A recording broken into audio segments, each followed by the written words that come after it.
Hey guys, and welcome to Little Black Book 91. Yes, I'm having one of those crazy, engaging, insightful conversations once again. If you don't know who's in front of me, I am speaking to Christopher the King, who was on the latest, or at least I say the first series of MTV Love Experiment. Some of you probably know him as well. He is a Christian influencer and has done some great work in the Christian community as well. So we are here going to have a conversation about him personally and about his time on the show. I know many of you guys wanted to ask that one key question, so I'm going to make sure I will ask that question to him. But we want to get to know him a bit better outside of just MTV and Love Experiment. And this is the conversation that's going to do it for us today. How you doing today, Christopher? Doing great, man. Doing great, man. Thank you for the opportunity just to be here, to speak and to hopefully change some lives while we're having a conversation, right? So appreciate you for allowing me to come on and man, let's get it. Let's get it. I appreciate it, Captain. Just a quick question, because the ladies out there, they're gonna want to know, how tall are you? I am 5'10". I get that question a whole lot, but yeah, I'm 5'10", right? We're about the same height almost, so that's it. See, guys, this is ladies. I'm helping you ladies out. Okay, I'm asking the question to ask. But listen, Yeah, I'm before sure we there's get a to lot of anything deep, questions they need answered too, but that's why I'm here. they gonna ask a few more questions, so we're gonna give them what they want. Hey, But let's before do we it. get into anything deep, we like to do a thing what we call human verification here. Just a few Okay. questions just to get the conversation flowing. Make sure that you're not AI. Make sure you're not a robot. You know what I mean? Because you're a Yeah, handsome yeah. fella. We'd hate to find out that there's some you're not real. You know what I mean? So we got a few questions. So first question is this: favorite color? Favorite color? It's probably blue. Yeah, favorite color is blue. It's a good lad. I can tell already. Sensible lad. Favorite meal? Favorite meal? That's hard. I'm from Louisiana, from New Orleans specifically. It's between gumbo and red beans and rice. I don't know. It's a hard toss up. I don't know. It's Okay. one of those two. If you had to choose though, like let's say it's your last meal before you gotta go. Probably gumbo. Probably seafood gumbo. Yeah, yeah. Okay, Probably. I'm with it. I'm with it. I'm liking that. Third question: if you were on a plane and the plane had to make an emergency landing somewhere in any country of your choosing, where would you want that plane to land? I don't think it's a country, but like Oh, Bora Bora or something. Bora Bora. Yeah, I need that. I Oh, need that beach. That look. I need that. I could do that all. I could do that all day, every day if I could. I Yeah, like that. or Bora Maldives Bora. or something like that. You know what I mean? Like something along those lines. Somewhere there's a nice little beach, a bit of sun. Yeah, yeah. I'm with it. I'm with it. Where's the last place you went to holiday? Uh, Greece, Santorini. Ah, Yeah, you went Santorini, and before that, Santorini? Jamaica actually. I was drinking the other day. Okay, you Right, went right. Santorini, sir. Oh, Yeah, Santorini Santorini. in Yeah. Greece. And the next one I got up on the books early to 2024 is Dubai. So Oh, that's on okay. the list for early 2024. So yeah, I like that. A man that's well traveled. We like it. Santorini. You know I'm trying to Santorini be. is the Love Island, though, right? You know that, right? Wait, say You it don't go again. there. You don't go there single. You know that you don't go Santorini single. Okay, maybe not. Yeah, it depends. Okay. Final question in a human verification. Cereal or the milk in a bowl first? Cereal, That's cool. What cereal cereal would first. it be? My favorite cereal is probably Captain Crunch. Okay. That's sensible choices. I like Yeah. it. All right, listen, you've passed our human verification. I think you have passed with flying colors. You definitely are not AI. So No. we appreciate that. Let's get into some conversations. I'd like to open up the floor with this open ended question, which is Christopher. Who is Christopher and what is Christopher's story? Mm. I'm gonna try to keep it short, right? Who is Christopher? Man, first and foremost, I'm a follower of Christ, right? Like He is the reason I am everything I am, top to bottom, everything in between, right? That's why my Instagram handle is Christ is King, right? Um, I know who I am in Christ, right? Who is that, right? It's a friend, it's a father, it's a brother, it's a husband, right? It's an entrepreneur. It's somebody that loves to be creative, right? Loves and focus on constantly being the best person I can possibly be. One of my main things I live by and I try to live by each and every day is every day I gotta get better mentally, physically, spiritually, emotionally. So by the time I die, guys, like, man, you everything I created you to do, you got out in this world, right? So and it's fun walking through this journey because now I get to see everything he's put in me, right? From writing books to acting to modeling to investing in the kids, from coaching the kids to being an athlete to doing the law thing, helping people in that aspect, and just creating dope content, being an artist, right? Making some dope paintings. Like I'm trying to do everything he possibly created me to do. I'm trying to do, right? I'm a fun-loving guy. I love to laugh. Don't drink, don't smoke, right? I try to treat my body as a temple. Obviously, I love fitness. I love looking the part, right? Extremely competitive, right? Especially with sports, extremely competitive.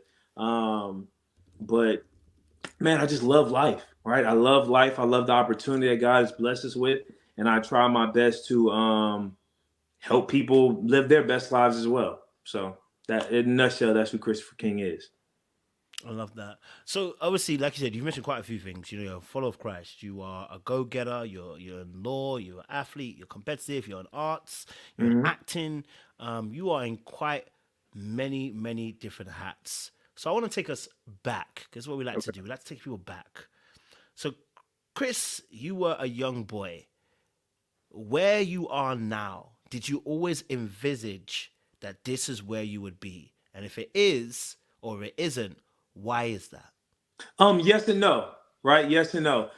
In terms of the man I am, right? I always thought I was on that trajectory, right? To be constantly be, focused on becoming better, looking the part, doing all these different things. But if I'm being honest, man, in high school and even in college, man, the goal was the NFL. I thought I was going to be, if I'm being honest, I thought I was going to be the black version of Tim Tebow, right?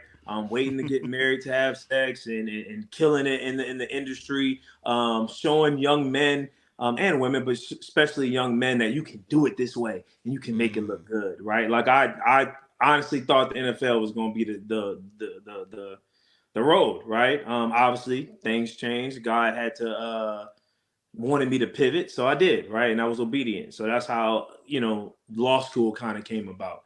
But in terms of the man I am, I always envisioned it, right? God told me at a very young age. I kind of identified with Joseph and King David a lot in the Bible, but he kind of gave me the vision at a very young age, right? So I knew what the goal was. It was just, okay, so how do we kind of get there, right?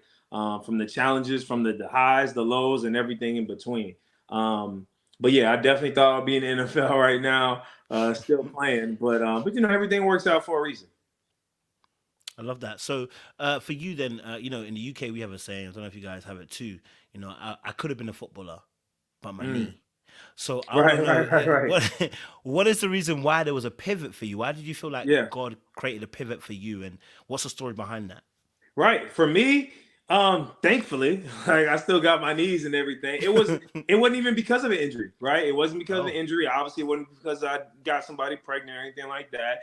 It just wasn't God's plan for me, right? Like I tried, I got into camps, I had tryouts with the Saints and calls from the 49ers and the Giants. It didn't happen, right? And then I tried to do the Arena League and the Canadian League, and it didn't form, right? And there was a time when I remember this prayer. I was on the field working out, and I just couldn't work out no more. And I was like, God, I need to know if you're not gonna be in it with me, I don't want it, right? And which was one of the hardest prayers. I was like, well, Exodus. right, he might not want you to go. And I was like, because I knew if I got in there, even without him, it would kill me. It would destroy me, right? I didn't want to do it alone, like in my own strength. So I prayed that prayer, and then a few months later, he was like, okay, well, I need you to go to law school. I was like, bro, I'm not really trying to go to law school. Like, I don't like, there's nothing about that makes me like, excited and stuff. But he was like, no, I need you to do it. So obviously, going through that journey, you realize it's not always about what you want; it's about what God's will wants, right? So ended up pivoting, going to law school, and now I'm still reaping the benefits of that, right? But that was a hard process to go through, right? I had to literally die to myself, die to a dream that I wanted and worked so hard for. And it was really hard when I started coaching too, because now I'm training all these kids that's getting D1 offers and going here, and some making it to the NFL, and I'm like, bro, this, like, God, like, why this didn't happen, right? But I guess that's what comes with trusting Him, right? Trusting Him that His plan is better than yours. Take us through a little bit of that mindset, that journey that you have to take then when your dream, and you're not physically ill, you're not physically sick, you're not broken. Take us through the mindset when the flesh meets the spirit, and there's a battle that takes place that you have to kind of figure out. I know you've prayed and I know you've asked the Lord to direct you, but take us through that little battle that you're having with yourself in terms of giving up the dream of going to NFL or playing even professional football and going down this path of, going into law. Yeah. I'm gonna keep it a buck, man. It was probably one of the hardest things I've ever went through, right? Because you struggle with understanding why. You struggle with getting frustrated and angry at God. You frustrated because it's like, bro, I did all the work. Like, I didn't have sex. I didn't drink. I did this. I did that. Like, why isn't this stuff working, right? So I ain't gonna lie. And you even get bitter. There was, like, I ain't gonna lie, a good 6 months to a year after it did, I couldn't watch football on any level. Like, I could. It was hard for me to work out. Like, it was just so hard because I put so much into it. And to a certain extent, looking back now, I found part of my identity in it, right? And God broke it. Right? But with that being said, looking back, obviously hindsight is always 2020. I understood what the pursuit of that allowed me to gain, right? From the discipline, from the eliminating distractions, from trying to be as pure as you possibly can, from not drinking, not smoking, from being focused on Him, right?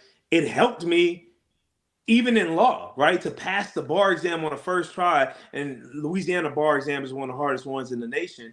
So to pass it on the first try, I tapped into that same work ethic I had with the NFL, right? With the NFL, when I was trying to get it, man, we 3 times a day, right? We stretching, we watching film, we doing everything we possibly need to. So going into the bar exam, it was like, no, I'm coming with that same intention, right? I'm eliminating all distractions. This is the singular focus. I'm waking up, praying, studying, working out, eating lunch, studying, praying.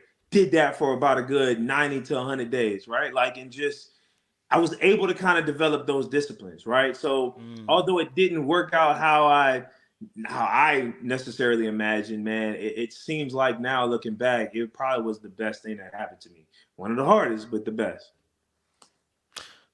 So taking us back then, keeping you back in that space where, like I said, about childhood, then you said you grew up in, you said, Louisiana, if I'm correct? Yeah. New Orleans. Yep. Tell us a little bit more about your upbringing then and how it was like for you, because like I said, you're now obviously a Christian, born again, and etc. etc. You've gone through schooling, you're educated, and like I said, you wear many hats. So take us back there, growing up in Louisiana, New Orleans. What's that like for you growing up?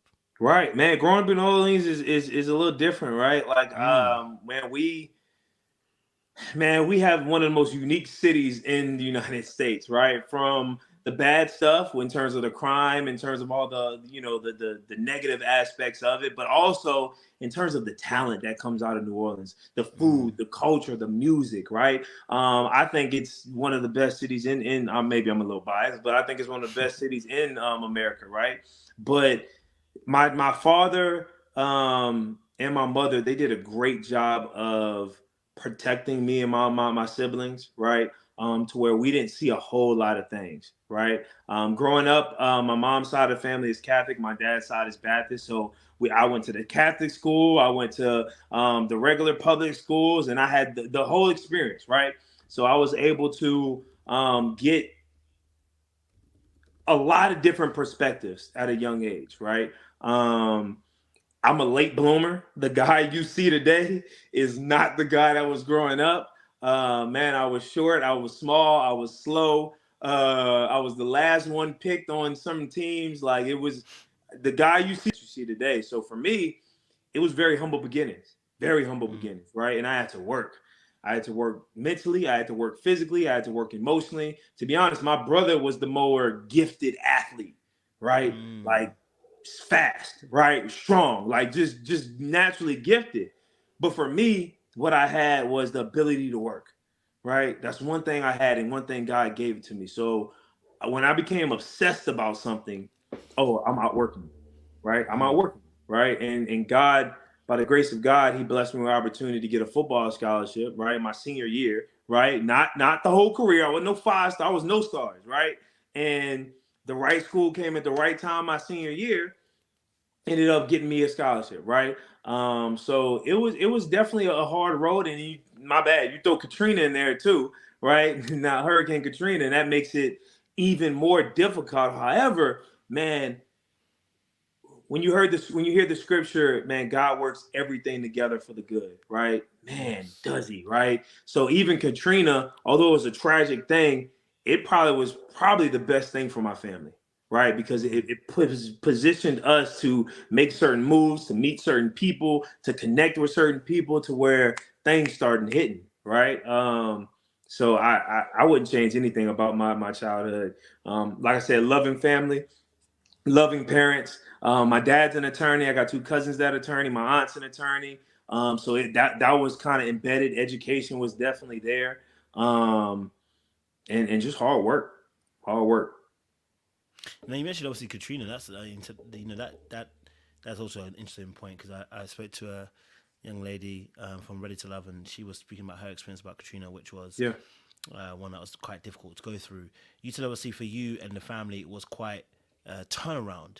In what way was it a turnaround, or in what way was it more beneficial So, going through Katrina for you for guys? example, we went to a school called St. Augustine, St. Aug in New Orleans. It's where Tyrann Mathieu went through, Leonard Fournette went through, a whole bunch of great people went through that school. After Katrina hit, we had to kind of shift. We went to Houston with my aunt and stayed there for a couple weeks. And then we was like, oh man, we got to find a way to get back. So when we went back, we went to Baton Rouge, right?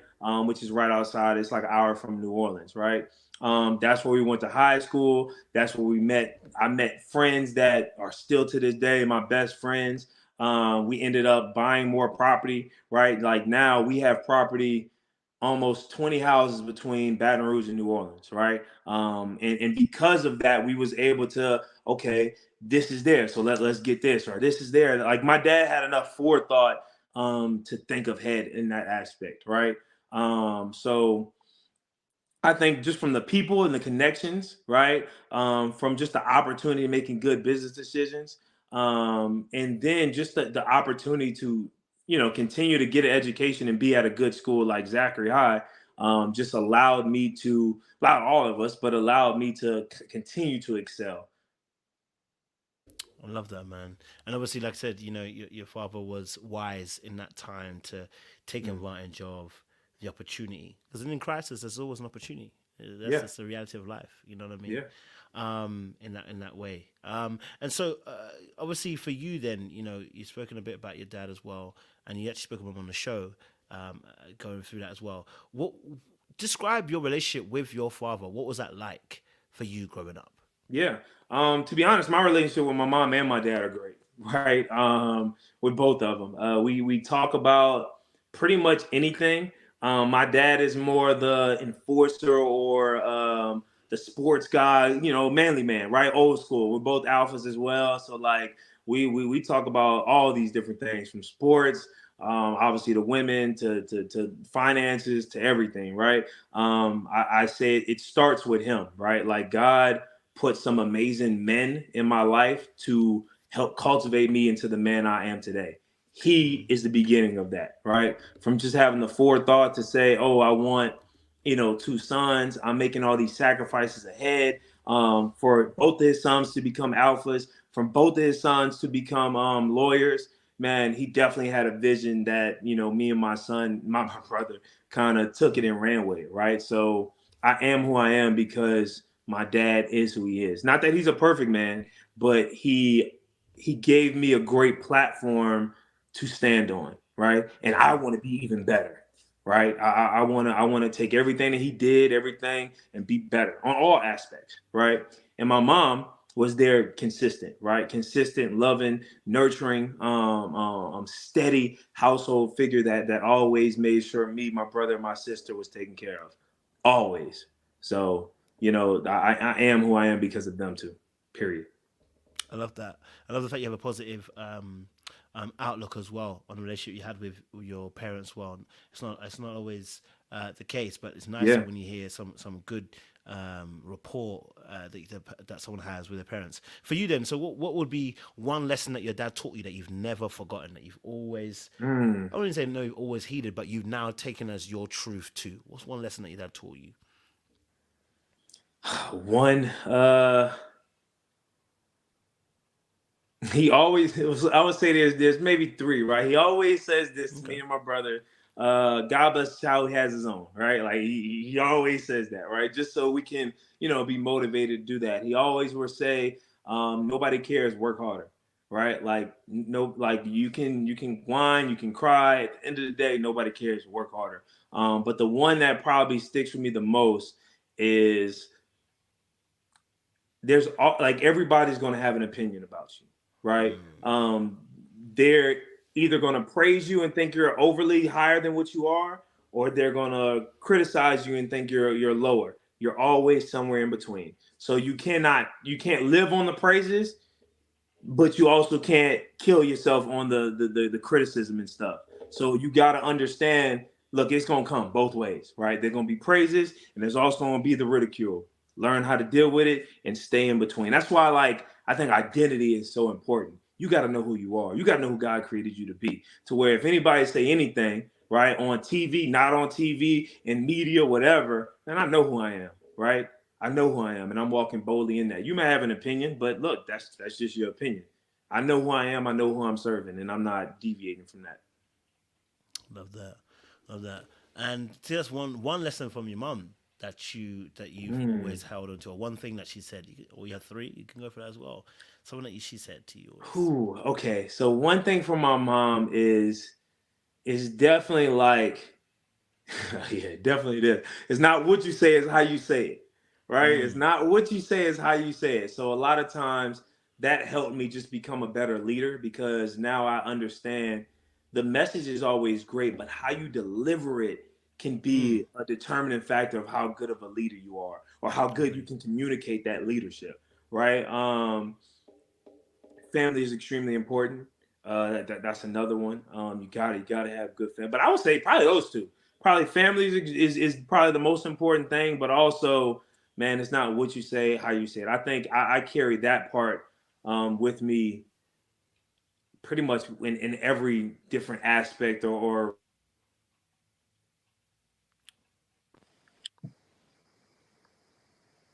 are we We good? see you. Yeah, we're good. We see you. Okay, cool. It kind of jumped a little bit. All right.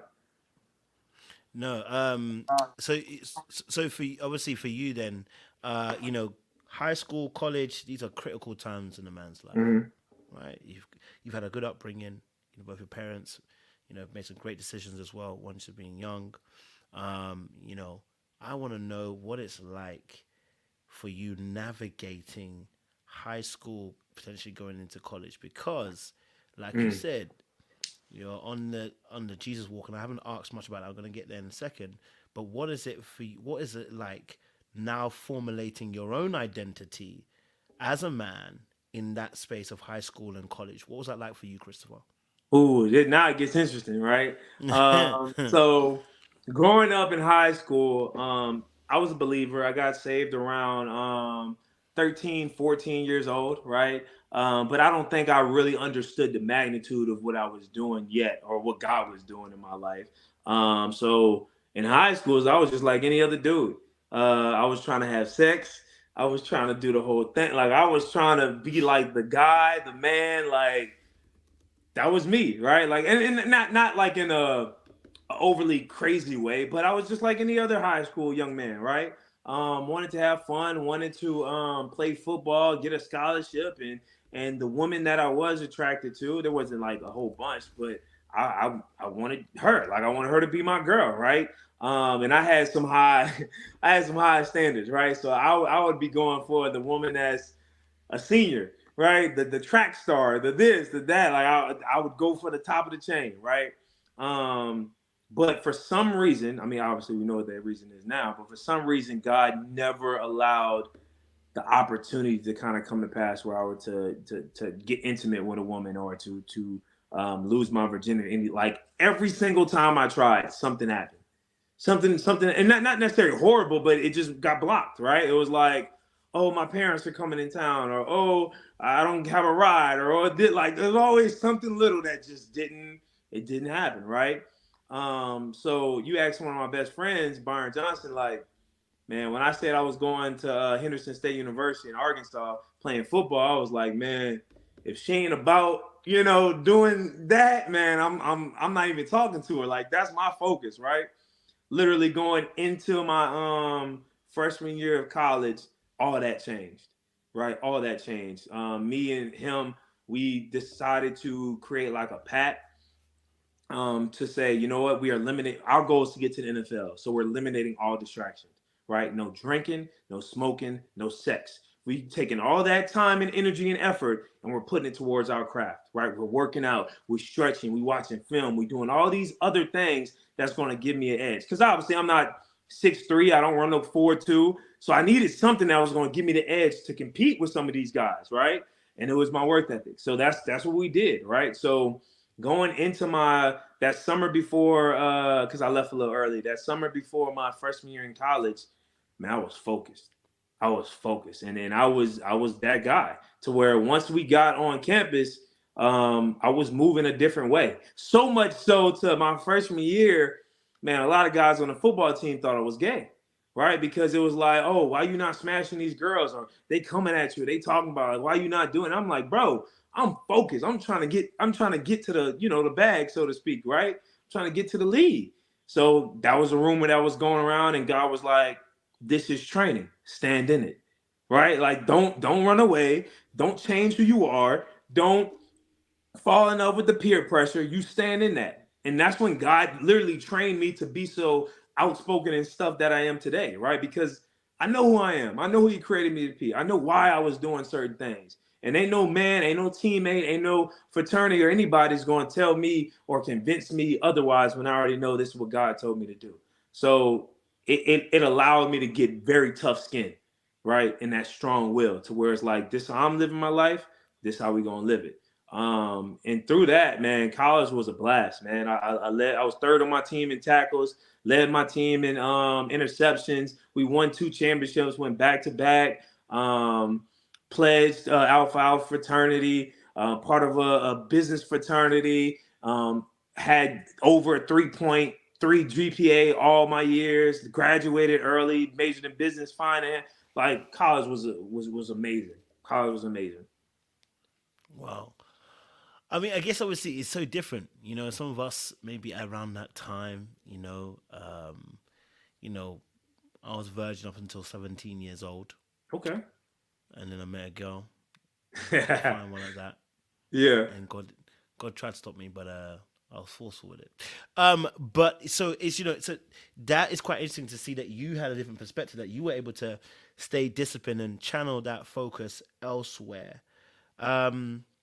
Not that I was like, I didn't put myself in bad situations, right? Not that, my flesh didn't want to, but like, again, for some reason, God just always brought to my mind, hey, don't do it. Like, I remember this, and I'll tell you this, like, vividly. There was one time, I forgot what year, I think it was my sophomore, junior year, laying in the bed with a girl, right, kissing and stuff, doing the stuff like that. And it could have gone all the way, right? But vividly, I remember this. Like, I looked up in the corner of the room, right, and it was just, I don't know, angel or something. It was something, and he was telling me, "Don't do it. I'm telling you, I got something for you. Don't do it." And it was so heavy on my spirit, like I just kept looking back. I was like, okay, I got it. So we just kind of killed it, went to sleep, and killed it at that point, right? But like when moments like that has happened all throughout my life. So when those moments happen, I know for a fact they're happening for a reason. I don't want to just throw it away. My whole thing is I gotta see. I don't know what's gonna be on the end of this road, but I gotta find out. Right. So this is what he kind of graced me for. So let's find out. Damn. You know, like I said, the Bible gives, every man's measurement of faith is given unto him. So everyone has their measurement of faith. You know what I mean? And that's interesting because and I'm not saying this is your perspective. I'm saying it's my perspective. It's interesting because I think around about 16, 17, and the way I thought about sex, yes, like yourself, I found myself in situations. But I think the one thing that made me hold off for so long is fear. And I'm not saying that's you, by the way. I'm saying this is me. No, I get that. Fear was what stopped me from going there, right? The fear of, I can't lose my virginity. God's gonna, feel like God's gonna do something to me. You're gonna have a baby. You're gonna catch something. Yeah, have a baby. Yeah, we meet my one time and I'll get something. You know what I mean? Like, what at that point, like college, high school, college, at that point when you're finding yourself in those situations, do you feel that fear as well, or is it more of a case of just at that point you understood and you had some reverence? Because I feel the two are different.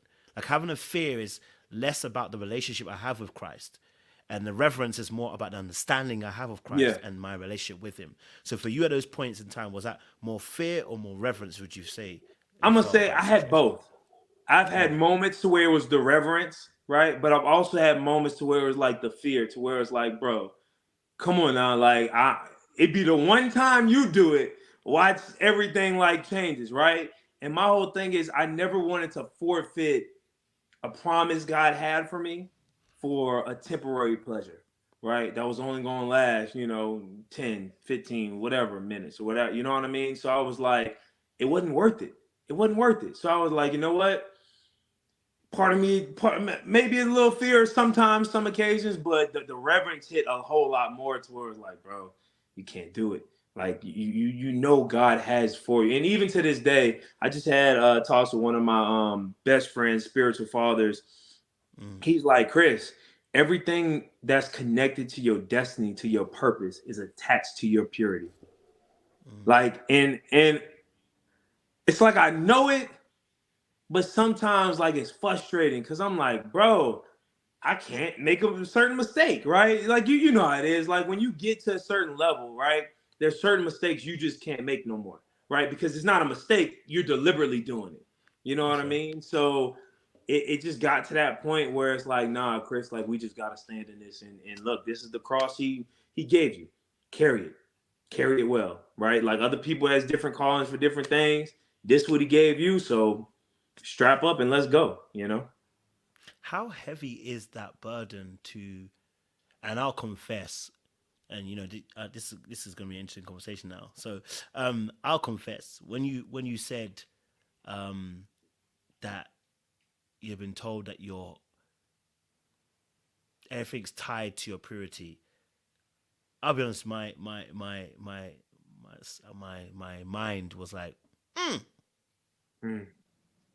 because if everything's tied to your purity, should you fall, which you're only a human being, that would then eradicate the finished works of Christ that are working. That's all in my head I heard. But yeah, no, that makes sense. That's me hearing it. It. But again, it won't make sense to me because it's not me who's walking in that life. It's you who's walking that life. So yeah, I almost wanted to challenge it a little bit and be like, what is that? That's fair. Doesn't that weight become very heavy in that sense if everything's tied to your purity and not to who's in you and what He's called you to, in a sense? I don't. Do you know what I mean? No, I know exactly what you said. I thought, man, that thought process came to me, right? Because I struggled with for a long time. Is it my works that's doing it, or is it just the grace that you kind of have? And it's not that I'm in my own strength and I'm doing this in my own willpower. One, it's Him that's even giving me the ability and the power to even walk this out, right? Two, I believe God's grace is sufficient, right? So even if I were to slip up, I think it would still, work out for my good in the grand scheme of things. However, I do think there would be blessings, gifts, opportunities that I would be forfeiting, right? Not to necessarily my detriment, but to accomplish everything he's given me. I think there's a level of obedience that comes with that, right? You even look at, for example, and I'm not comparing myself to Moses, right? But even look at Moses, right? He saw God's face, one of the only human beings to see God's face. You got to think, if you see God's face, you on a certain level. There's certain things you just can't do, right? And because he, for example, he got angry through the tablets, right? So he never saw the promised land, right? Maybe that was his purpose. Maybe God wanted him to see that. Maybe he didn't. I'm not God. I don't know, right? But I don't want it to be because I got tired, I got frustrated, I got weak to be like, no, Chris, you didn't see the promise that I had waiting for you, right? And look, I'm not saying I'm pure. I'm not. Let me get that straight. I'm not saying I'm pure, right? I've done sexual things. I'm not pure. I haven't had sex, but I've done things, right? So I don't want to make it sound like I'm just squeaky clean, right? No, because people ask that, and I'm a human just like everybody else, right? But I think when we are obedient as we possibly can, I think we get access to certain blessings, right? And I don't think the blessing, if we don't, we kind of, that means we're gonna have a horrible life. Maybe not, right? Because his grace is still sufficient. But what if God said, hey, I have this for you, right? I want God's best. I want his plan A for my life, right? And the only way to get his plan A is to be 100% in his will, right? Obviously, us being human, we're going to deviate from that. But if you can be as close to that will as you possibly can, that puts you in the best position to get God's best. I don't want to look back and be like, hey, well, Chris, because you didn't move in discipline and authority and this and that, you getting plan M, but I wanted you plan A, right? That's a big difference, right? And it could still be great, right? I could still be successful in all these different things. But what if, for example, what if I can't write that book now, right? What if I can't speak to these certain people now? What if I'm not called to this arena now? Like, we'll never know until we meet God. But what if, right? Like, I don't want to look back and be like, nah, God, I had more in me, right? Like, think of it. You played sports before. I could kind of tell. Have you ever like got off the field, whether it's soccer or football, and be like, man, I could have went harder on that play. Yeah. Or I could have did this on that. Like, I could have did it, but you didn't. So it's like you left plays on the field. I'm not trying to leave plays on the field. I'm trying to go all out, and whatever happens, we're gonna live with it, you know? I definitely hear you on that. No, I'm not mad at it. I think you're absolutely right. I think there is, like you said, that following that path as closely as possible as you can within your determination and will with the spirit of the Lord is as number one route you'd want to take, right? As much as possible, stay close to that path as possible, not trying to deviate from the blueprint. So I definitely hear that. For you then, when did that faith journey begin then? When did you get born again? When did you come to know Christ for yourself then? Yeah. So I would say 13, 14. That's when the initial thing happened. I gave my life to Christ, right? And it seems like looking back, it seems like every year it grew more and more and more. The depth just went. And then when I went to college, oh man, it took off.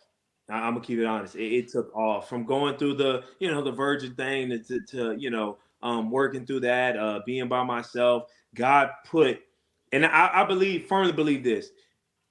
If I would have went to like a big time D1 university, I probably wouldn't be the man I am today, right? He brought me to the university I went to strictly for the men that I met on that campus, right? There's 5 men that I met on that campus that literally changed my life. That was my accountability partners. That will be in my wedding. That I'm in their wedding. To where we held each other accountable throughout the whole time I was there, right? And literally every day out the week, FCA, BCM, Refuge, getting into the word, accountability groups. Every day but game day, we was getting into the word somehow, some way, right? So I grew so much. I got trained so much in the spirit in those 4 years or 3.5, whatever. So man, like and I say this all the time. Like I just said with my dad, I am who I am because the men that God put in my life. Obviously the women too, but most definitely the men that God put in my life. That literally changed my life. Hey man, I guess, and like you said, you're talking about those people that have surrounded you that helped build you up. No one man is an island. We Fact. need, a fortitude and wise counselors around us, as the Bible talks about. So that plays a huge role in your growth and you being sturdy and having roots, so that you won't be moved. And I love that Mhm. you shared that, and especially in terms of like the men and the impact that they're making in your life as well going forward. So okay, let's talk to me then, because obviously college, high school, these are times where people are also dating now, right? So Yeah. I want to know, I want to know what was dating like for you then, because I know you said you got into a few situations, but what was dating like? Did you date? Did you get into any relationships? Like, Yeah. what was it for you, like getting into relationships for you? So You're a my handsome dating brother out here. life, Like, you've been man, my hunted. date. Have you ever seen the movie Hitch? I have. That's a little It's bit a good very, movie. very similar to my kind of story, right? Not that I Okay. was a nerd and stuff growing up, but man, like high school and college, I never really got the woman that I was like 100% going for, right? For some reason, I just didn't. Maybe the confidence wasn't there. Maybe, like I said, I was a late bloomer, so like the guy you see today, I just didn't have it all kind of together. To be honest, all of college, for the most part, maybe with the exception of that last semester after I graduated, I didn't date. I didn't date, man. It was, bro. When I tell you, I was about football and books. That's it. Like maybe I'll go chill with a girl, or I'll go to the movies, like something like that. But I didn't have an official girlfriend pretty much all throughout college. Um, I hung out, had a good time. We kicked it and stuff. It never got to that point to where like, we was exclusively in a relationship, right? That just wasn't my focus at that time. Um, but I started learning, like kind of like in Hitch, right? You start learning how to interact with women, how to, if I'm saying be desirable by like for women, right? Like, Mm. mind you, I was in a fraternity. Like I knew how to kind of, I don't want to say play the game, but because I'm No, not that's playing all right. nobody, Yeah. but you knew how to kind of play the game, right? How to talk, how to move with women, how to be romantic, how to do all those things, right? So in my late high school career, in my college, that's when I kind of developed those things, right? Um, so yeah, I didn't date too much, but after that, that's when things started kicking off a little bit. I ended up having since college, three girlfriends. Yeah, three. Mm. So not mind, it's been almost 10, dang, almost 10 years now. But yeah, through that process, then I started dating and everything a whole lot more and everything like that. Wow. Okay. So there's a whole journey you have to undertake Yeah. to get to that place. And I do like sympathize with that. Not sympathize, not it's not a bad thing, but it's like that. There's a growth period of time where you come into a place where you learn, like you say, you learn the language of women and you understand how to be more desirable. You Yeah. present yourself in a better way, the way you talk, the way you walk, the way you move. You know what I mean? You might even learn about colognes and stuff like that because you understand how this Learn all how to creates dress. an image. Learn look what's look good, what don't look good, how to piece things to you. Oh, that was my process, right? I was learning everything, right? So the well put God people see on Instagram is, man, that took work. That did not happen overnight, right? So yeah, Where's that like you gotta inspiration you come gotta from gotta then? go through the trenches. Where's that inspiration come from to get to that place then? Where was the inspirations coming from for you to mature in that space? Just like everything, right? Like I said, what I live by is every day I gotta find a way to get better, right? So my style, I want to get better. From my shoe game, I want to get better. From my body, I need to get better. I need to become more confident in talking to women, right? And football helped with that, right? Because you play football, you can hesitate and be quiet and be fearful not to make a play or to make a mistake, or you can be like, you know what? I'm going in and we're going to make this play, right? Like 100%. And what happens, right? And then I started realizing, especially like a little bit post-college too, man, like you get your shots up, right? And you start understand how to like shoot with women and stuff. But when you really get good at it is like when you start talking to beautiful women, right? Because it's a little different. It's a little different. When you start talking to them 8s, 9s, and 10s, you got to be a little different. However, I started realizing they people and they humans just like everybody else, right? And a lot of times it's just the confidence in the ability to have a good conversation with them that they love. Right. So it has nothing to do. Now, obviously, you got to look a certain part, right? That's working on the fit and everything, the clones, the smell, the body, right? But when you start learning how to communicate with women and how to dive into who they are and be interested in who they are and have a conversation and go back and forth and be a little silly, but not too much, be flirtatious, but not too much, man, then, bro, you can almost get any woman that you can think of, bro. But it takes time. It takes trial. It takes error. It takes studying. Just like football, you got to go through it, bro. Every man got to go through it. I mean, unless you're just born with the, I wasn't. Yeah. So the 8s, and 9s, and the 10s, I can't really relate. So you're gonna have to kind of help, but you have to. I can't relate, sir. You said 8, 9s, and 10s. I have to be honest with myself. So when you say 8s and 9s and 10s, and you've been, you are learning how to operate around this. Bring us into the mindset. What do you mean? How did you learn to be able to navigate around those types of women, and how do you handle the pressure? Because just as much as men hunt, when women find out that you are a handsome dude, you got your stuff together, you have a vision ahead of you. Yeah, you got all your stuff locked on. You going somewhere. Your train is moving at some speed. When they see that too, they start hunting as well. So tell me how you navigated. Number one, how you navigated the 8s, 9s, and the 10s, and then also as well how you dodging these vampires. I shouldn't even say vampires, but they can be. No, I know exactly what you mean, right? So I talk about it all the time, even now. Your vetting process has to be A1. Like, I don't care, man and woman, I don't care who you are. You have to make sure you have a vetting process, right? And in the vetting process, look, you're not going to talk to somebody if you're not attracted to them. So the attraction should be there, right? If they don't look the part, it should be easy, right? But once they start looking the part, now it gets a little hard because now I got to look at your character. I got to look how you move. I got to look at how you carry yourself, how you communicate. Are you healed? Are you healthy? Are you whole? Do you have a relationship with God? Or are you just a Christian, right? Like now I'm assessing everything. Maybe it's the analytical lawyer in me, right? But I'm assessing everything. How you move, how you dress, how you talk, how you speak. Are you healed? Do you pop off at people? Are you just cussing everywhere? And if I'm being honest, as I'm watching somebody just move, I'm just assessing. Okay, no. Yes, no, yes. Could this be a good fit? Maybe not, right? So you start like assessing on your end, could this even be a good pick, right? In terms of how you get them, well, that's a little different, right? So you got to be, confidence is key. Now, every woman would tell you, especially the beautiful women, they would tell you confidence is key, right? You have to be confident who you are, right? And then you want to take it to the next level. You have to be so confident and secure in who you are that you're not willing to budge. So for me, when I was in college, when women would hear the virgin thing, some of them would take it like a challenge. Some of them would be like, oh, he's too spiritual for me, give or take.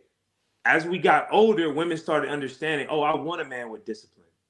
I want a man that can deny his sexual urges or his feelings. I want a guy that's not just for every woman. So they started coming.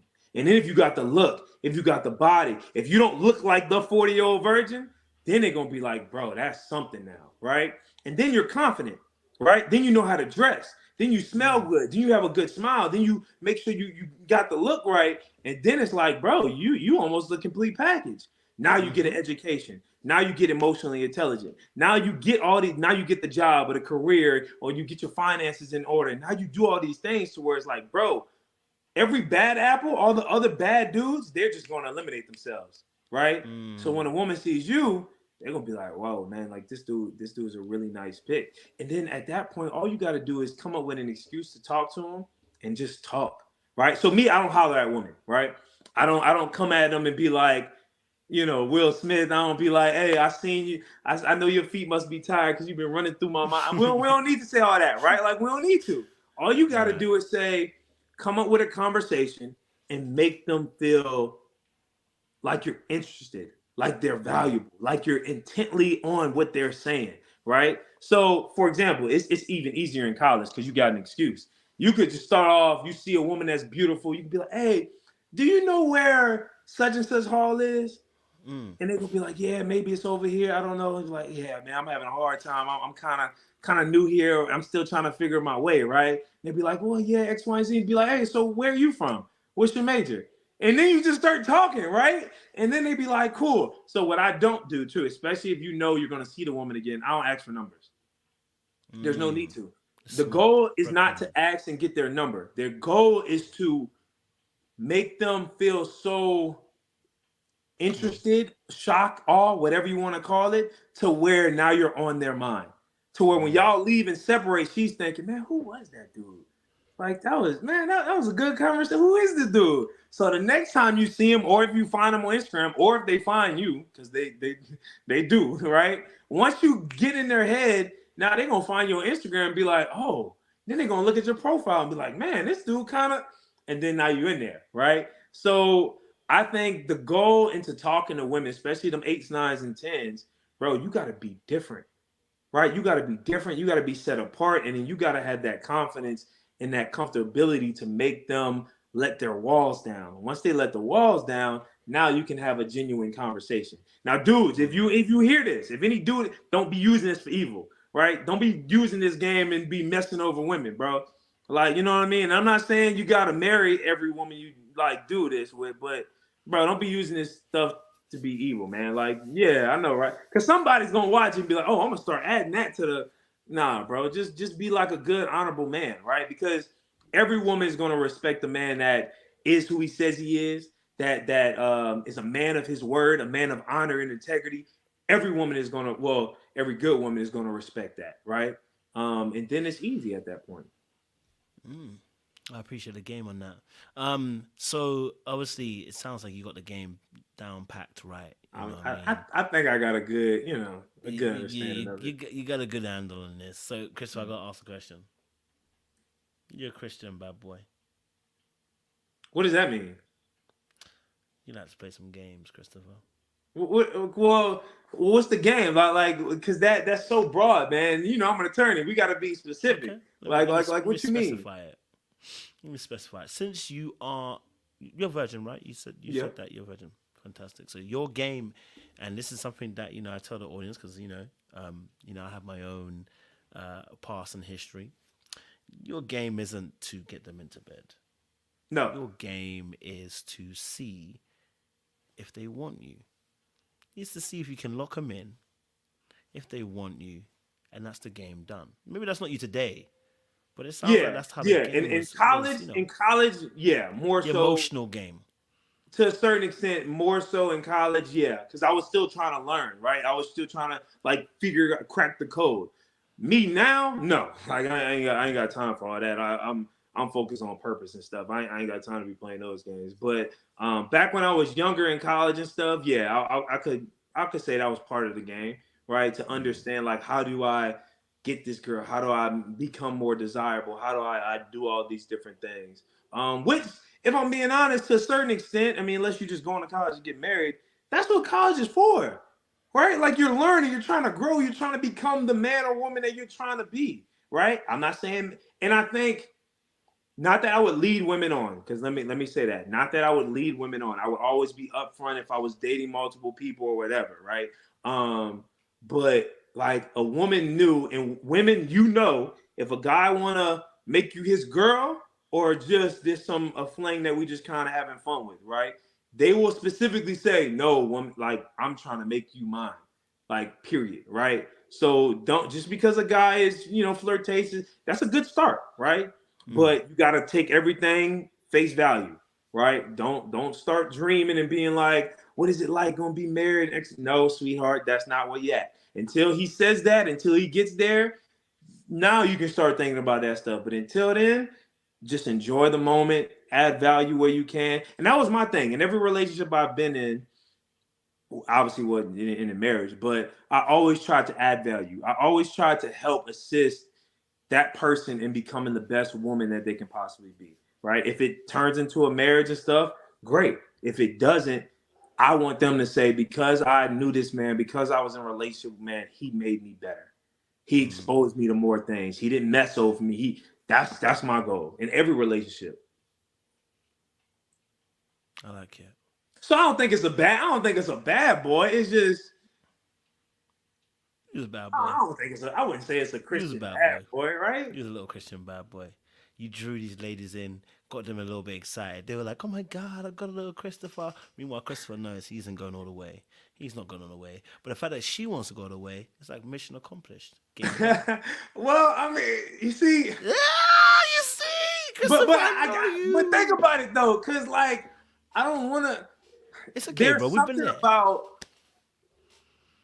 There's something about the discipline of saying, like, bro, I know I'm swaggy, confident, classy, romantic enough to say we could do this, but I'm saying we're not going to do this, right? There's just something about that, right? And it's just like, because even women, if I'm being honest, the older I get, the more I've saw, like, bro, it's something about because they know, they look at me and they're like, oh, they know you can have sex with women, right? Like, it's not a secret.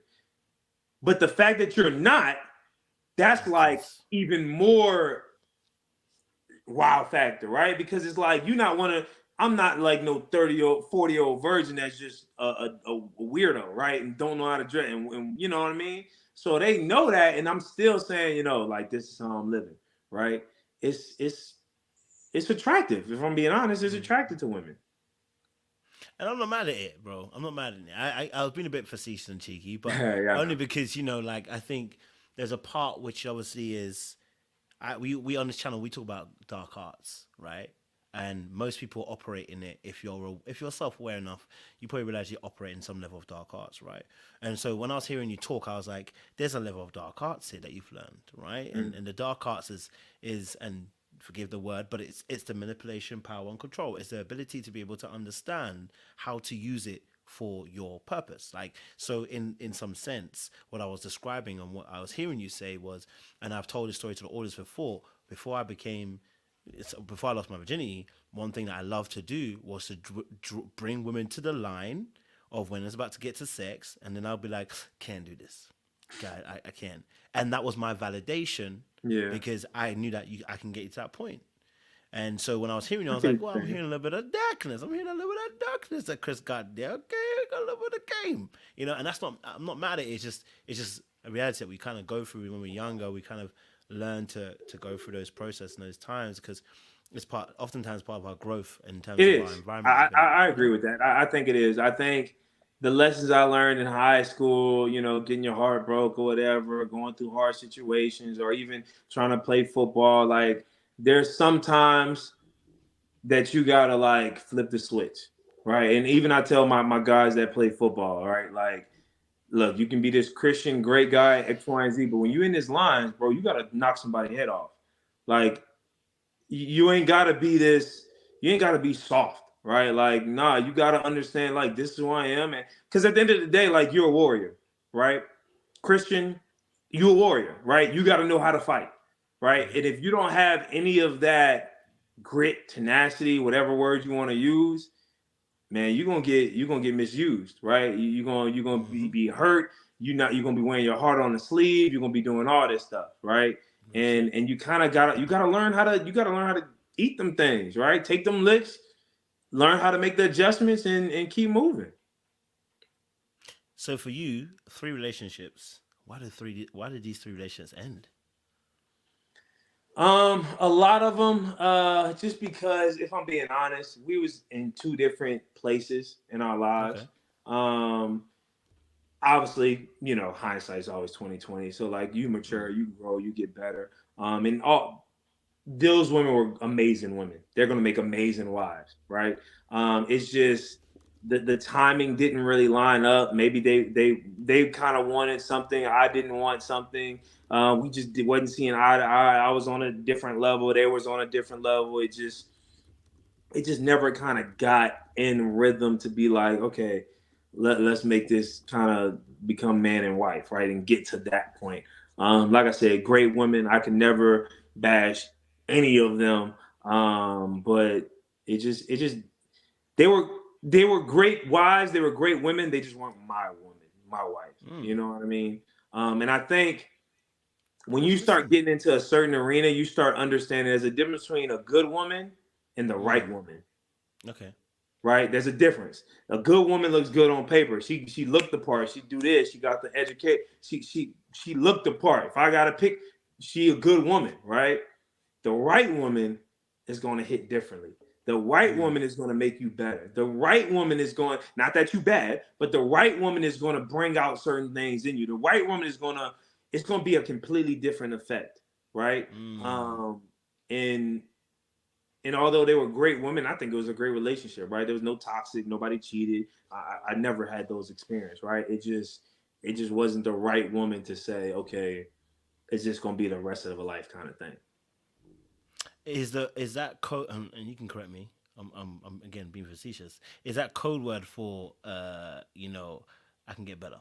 Because it sounds like you had some great women, bro. I can't lie to you. I wouldn't I wouldn't say it's code word for I can get better. Because everybody you start learning the older you get, everybody got something. Everybody got something, right? It's just I felt like things could have meshed a lot better. Okay. Right? Like purposes could have aligned a little better, right? Like lifestyles could have aligned a little better, right? Like Fair. so I wouldn't say they're better, it's just maybe a better match, if that makes more sense. I do get that. I do get that. I do get that. Maybe another dark arts. Maybe you can correct me. Another dark arts. So I have a thing to the audience. I've been saying right that I can't cash out too early I know because what you my mean. trajectory is increasing. As my trajectory increases, so is the level that I'm playing at, and so are the new I devils for new levels, but so are yeah. the women. So I'm just wondering if that plays a part in you because your level is increasing. Listen, I'm not because what it sounds like, you know, like you said, you've gone from quote unquote, and I'm putting this quote unquote ugly duckling to the shiny golden goose, and adjusting to the power levels can take some time. Yeah. And when then you get to a certain level, we call it a pleasure plateau where you reach a level and it's comfortable.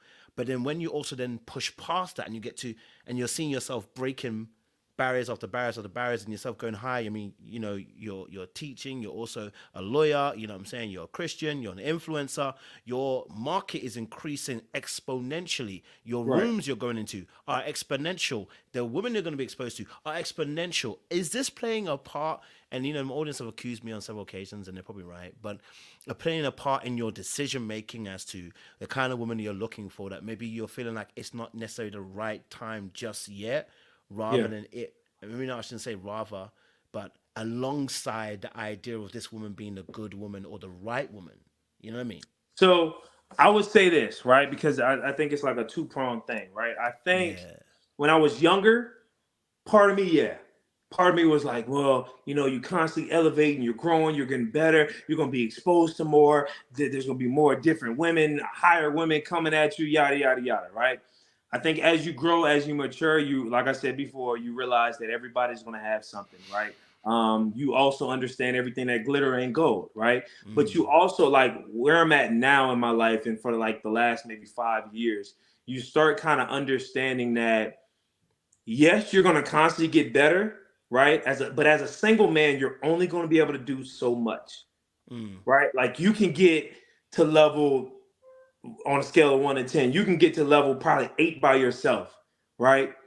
But level 9 and level 10 doesn't happen until you become a married man, until you become in covenant. Because I believe When you become a married man, that discipline, that love, that spirit that you're able to die to yourself allows you to get to the next level, right? So I think at a certain point in your life, if you're a man and you just keep trying to go up, there's a point you're going to start going down, right? And even if it looks like you're getting more money, but you're starting to lose ground because you're not committed, you're not disciplined, you don't have that covenant kind of protecting you, right? Yeah. Like there's only, especially in the kingdom, there's only so far you can kind of go in that aspect, right? So I think when you get married, now you can tap into kind of gifts and blessings that God only intended for you to be in this, right? I think of it like a Super Saiyan, right? Yeah, you can get to like Super Saiyan 3 by yourself,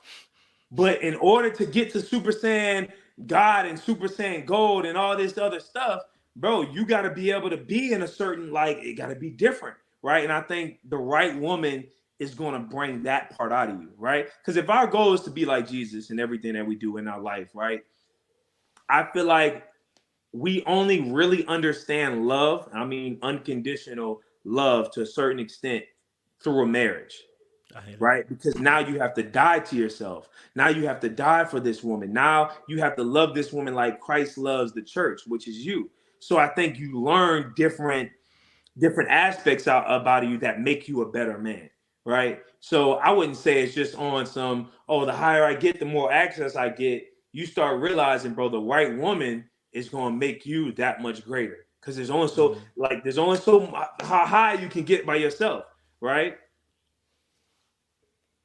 That's real. Can't lie to that. That's real. But women are a blessing. He who findeth a wife findeth a good thing, right? So, there is a blessing in that respect as well. So I definitely get that going forward. Okay, so then listen, you're not short of getting women. Yeah, you don't find it difficult to get women. No.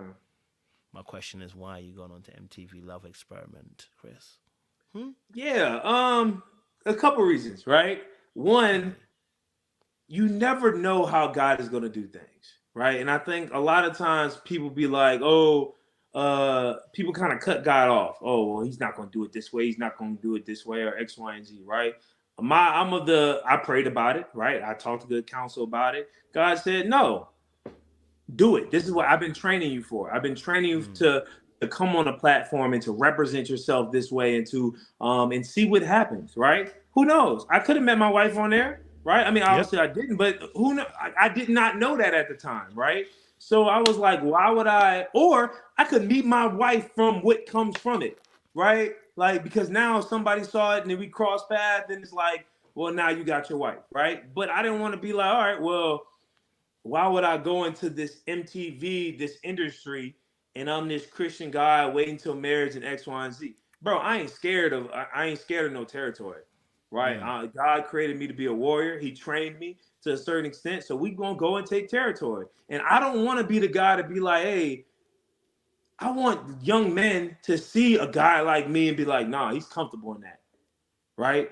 He's comfortable in that. He's comfortable being in that industry or being this, and he's standing firm on it, right? I'm not backing down. We're going to take territory, right? We coming to say, nah, this is how we living, right? You going to like it or you not. And if you don't, cool. I know who I am. And if you do, cool. We're going to rock with it and we're going to do our thing.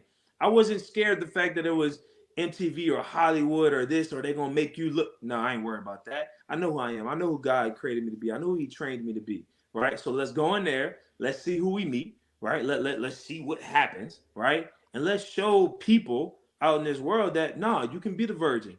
You can look this part. You can be the athlete. You can be in a fraternity. You can do all these different things and still live your life how God called you to live it. It was just an opportunity for me.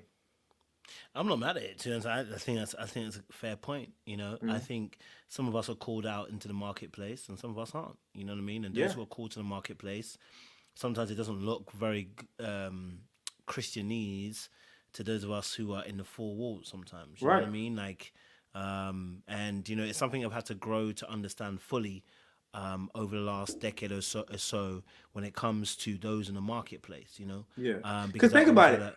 He calls you to be light in darkness, right? So shine. Why, like, do you always got to be around light? Because then you're not really having an effect like you could. No, he's training you in the light so you can go out in that darkness and shine, right? And show people, nah, bro, I'm telling you, you might want to come over here, right? Like now, because there's conversations I had off camera with some of the guys, man, and I could just tell the Holy Spirit was moving. Come on. Like I know it because they never seen. I mean, I don't know, maybe not. They never seen a guy that looked like me, had the swag, and I was still waiting to be a virgin. That was like, bro, so what's up with that? Like, how you, right? So now, bam, now it gives me an opportunity to minister to them and speak to them, or just allow the Holy Spirit to give them a different perspective, or whatever it is, right? So maybe they like, with their children, they like, you know what, son, I want you to live this way, right? Because I saw it, it's possible, it's done. Right, I want you to live this, or maybe their little cousins is like that. Well, you know what I mean. You never know who is going to touch. So I was like, bro, I'm not about to stifle what God's trying to do. No, this is what He called me to. Let's walk in there. No, I'm definitely hearing that, and I think, like I said, you know, there has to be, like you said, someone has to be going out into that marketplace to deliver the word and the gospel. Because how can they believe if they haven't heard, right? So that's Romans. So definitely understand that as well. So MTV Love Experiment, did you choose to go on there, or did they choose you? They chose me. Okay, Yeah, so opportunity it presents was one itself. out of a bunch of people. If I'm being honest, I'm not gonna say the names because I don't know, but I got hit up for pretty much every major reality dating show that you can think of, with the exception of Love Is Blind. Never got hit up by them, but We need to get you on there, don't we? but No, why are you running? Why are you anyway, dodging? Why are you yeah, dodging? that one, because I don't necessarily believe Love Is Blind. But anyway, that's a different You conversation don't for a believe Love different is time. blind? No, heck no, Why do you believe that, bro? heck no, bro. Because looks matter. Looks matter. No, I agree with you, but this one's Right. just bullshit. Now for the person that lie and say looks don't, you're lying. It's You're true. I agree. lying. Looks Shame the matter. devil. Now, looks aren't everything, right? Looks are not the foundation or the most important thing, but it is the initial thing. Because if you're being honest, if you saw a man or a woman that was completely unattracted to you, you would not spend the time to really dive in, get intimate, get to really know them to develop that relationship. I agree. They would get stuck in the friend zone, and that's all they would be. So some level of attraction has to be there. So I don't necessarily now look. Women have a tendency of making that work with a guy they wasn't necessarily attracted to because they love, the charisma, the funny. Most guys ain't wired that way. Most guys ain't wired that way. I agree. So you're looking for an 8, 9, or 10? You said it. Right, nothing wrong with that at all. Nothing wrong with that at all. You know your worth and you know your market level. Eight, nine. You go and join us on a panel when we have a conversation next week about this because we had a I'm massive with it. argument in Jamaica about this conversation. So, so obviously going on to MT Love, like I said, you've been helped by major networks in terms of trying to get you on their show. This is the one that you decided to go on. Why this show though? Why did the show stick out for you at this point in time as to why you chose to go on it then? Yeah, I think it's just a combination of a couple things. Combination that it was a new show, right? It was something that hasn't done before. It was a majority black cast, which was a new kind of different thing. So I was like, that's kind of cool. The casting producer was hella dope. Shout out to my girl Drew. So Okay. she helped me she helped all of us really kind of just fall in love with the experience of it. But yeah, like I prayed about it. I spoke to good counsel about it, and it was the right one. The timing lined up perfectly. Um, it was just the right opportunity for it. When you say it's the right opportunity and the timing, what does that mean? So there was one that hit me up, but I was about to study for the bar exam. Can't do Right. that, right? So like, there was one that hit me up. I was in a relationship. Can't do that, right? So like, just the timing of everything kind of hit at the literally perfect time, and I was like, well, I wasn't coaching at that time, so I had the fall open, and it was like, all right, well, let's do it. Prayed about it. I got the green light, and it was like, all right, bet, let's go. I love that. So obviously, let's jump into this then. So let's talk about Love Experiment because at what point did you realize what the experiment was? Because oftentimes when they recruit people, they don't always tell you the full synopsis of what the show's about until you get Yeah. into the show. So they So actually, I will say yeah, this, they actually told us like the premise of the show, right? Three okay, women that are friends. They got the hall. They're gonna be picking women. They're gonna be like essentially dating with you seeing them, right? Date. So we kind of knew the premise. I will say this, like as we was all flying and getting in town and stuff, and I was like I started peeping out the other dudes that was on like the plane and stuff because I could tell, like, come on, bro, like you straight from Atlanta. I know you just ain't out here just because, right? So I was like, all right. I started strategizing. I was like, bro, this is competition. Cool. Now we gonna have fun, right? But at the end of the day, it's competition, right? Um, we had no idea who the girls were. Absolutely no idea. Our first time when them doors open that you saw, that was the first time we ever saw each other, right? And I wow. think that was the first time they probably saw us too. So they did a good job of that. And then we had to make it do what it do, you know? So when those curtains tear back and you finally see the or the lights come on, sorry, should I say, and you finally see the ladies. In all honesty, who was number one on your list? Who was you looking at? I'm gonna keep it a buck. Thank you for keeping it in the buck. I'm gonna keep it 100. Okay. There was Those are two good words, women that Richie. caught my eye, but because of where I was, like positioned in the hall, I could not really see all of them, right? Because there was like a beam, like right kind of where I was. So my eyes immediately went to Paige.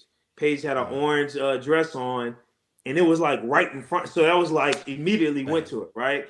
Um, obviously as they was walking in, I saw all of them. Obviously, I was attracted to Tamara as well, but it just was it was already kind of locked on Paige. So it was like, all right, bet we're gonna roll with this. Because one thing I was not gonna do, I don't think nobody really did, but I just was very focused on not doing. I wasn't about to do the whole. All right, let me jump here. Then let me jump here. Let me try to do playing between. I was like, no, the one we see, we gonna roll with that, right? So it was Paige, and we rolled, and then she was feeling me too. So it really worked out, right? Work Like out. she, like from the first episode, she was like, nah, like I'm feeling this, right? So I was like, all right, bet, like let's get it now. Describe what it's like standing behind that glass pane, and you know that they can't hear you, or they can't hear you. You can't hear them either, can you? Right. No.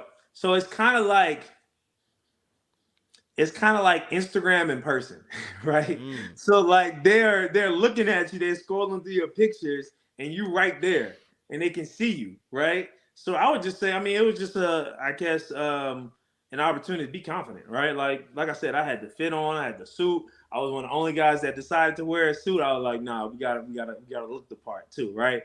So I came with this burgundy suit, and I was like, yeah, we're gonna stand out, right? So confident in how you look at it. And for me, man, when I was locked in, I was locked in. That's all I was looking at his page, right? Like it was locked eyes, right? And I wasn't scared, no eye contact. I wasn't looking away. No, we about to make an impression, and that's what I mean, clearly that's what I did. So it was a little different, but it was nothing like. I mean, I played college football, right? I've done step shows before, so I'm not, against having eyes on me. It is what it is. Okay, I hear that. So obviously, then like I said, obviously, Paige kind of locked in, and then kind of found herself choosing you as well. Tell us about that first initial conversation that you have with Paige that you can remember. What was that like? And what was that like for you talking to Paige first time Yeah, around? so the first conversation was very short, bro. Oh, Because obviously she just picked three guys, they getting it rolling, you got the camera time, and it was very short, to be honest. So it was like, okay, how do I ensure we have a good conversation? We try to find some commonality, right? Um, we found commonality, if I can remember correctly, the first conversation on me being an alpha, her dad's an alpha, right? From have watched Michael Todd before, right? The preacher and everything. So like we had commonality there, and then we just was able to kind of have a good time with that, right? So we didn't have like a whole we didn't have 30 minutes if I don't remember correctly, to have a conversation. So it was like, all right, well let's try to find some kind of common ground to kind of like, really get this thing kind of started. And it was pretty good. It was pretty good. First night, I did not get picked for the first date, and I was a little kind of like, dang, I thought we was like hitting it off, right? Didn't get picked, but I wasn't gonna let that, you know, throw me off my game. So I was like, cool, bet. When I do get picked, I'm about to come with some heat, right? And from that point on, I was like, we bringing out all the stops. All right, I like it. So obviously, you're a competitive person, right? Very. So when you're seeing that, like you said, you weren't chosen first, and that that Paige just spent a bit more time with one or two and having conversations. What's going through your head at that moment? How So did you for even feel? me, I went in with the mentality it's not about the other guys, right? Mm, And I tell even dudes and people to do this, bro. Like don't worry about other people, right? Don't try to bash other people because it's going to do you more damage, right? Focus on you, right? So when those things would happen, I was like, how do I separate myself, right? How do I stand out? How do I make an impression on her that's going to last, right? And for me, it was like, well, bro, use what you got, right? mm. Use what you got. Use what you've been gifted at. So from the poetry, from the flowers, from the painting, from the dances, from all these different things, I found a way to separate myself and do things that is part of who I am, right? But just to show her that I'm different than anybody you've ever met before. So that was my goal. How do you separate yourself? How do you separate yourself, right? Not don't worry about other people, what they do and how they do, right? How do you separate yourself? And that's what I focused on. So obviously, you want to separate yourself and create that image. With you and Paige, how are you? How in your head? How are you looking to approach the aspect and broach the conversation about the fact that you're a virgin? Because that seemed to be more controversial than actually saying your faith is in Jesus. Because that is probably a more controversial statement nowadays. How were you thinking to broach that? And then when you did broach it, what was the response, honestly, that you got back? So to be honest, I knew it was going to come up, right? I knew it was going to come up. It's to be honest, it's a major thing, and it's probably one of the reasons why probably the producer was like, yeah, we kind of need you on, right? So I was I had a feeling it was gonna come up when the camera was on, right? I figured it wasn't gonna be us being alone, and that was gonna come up.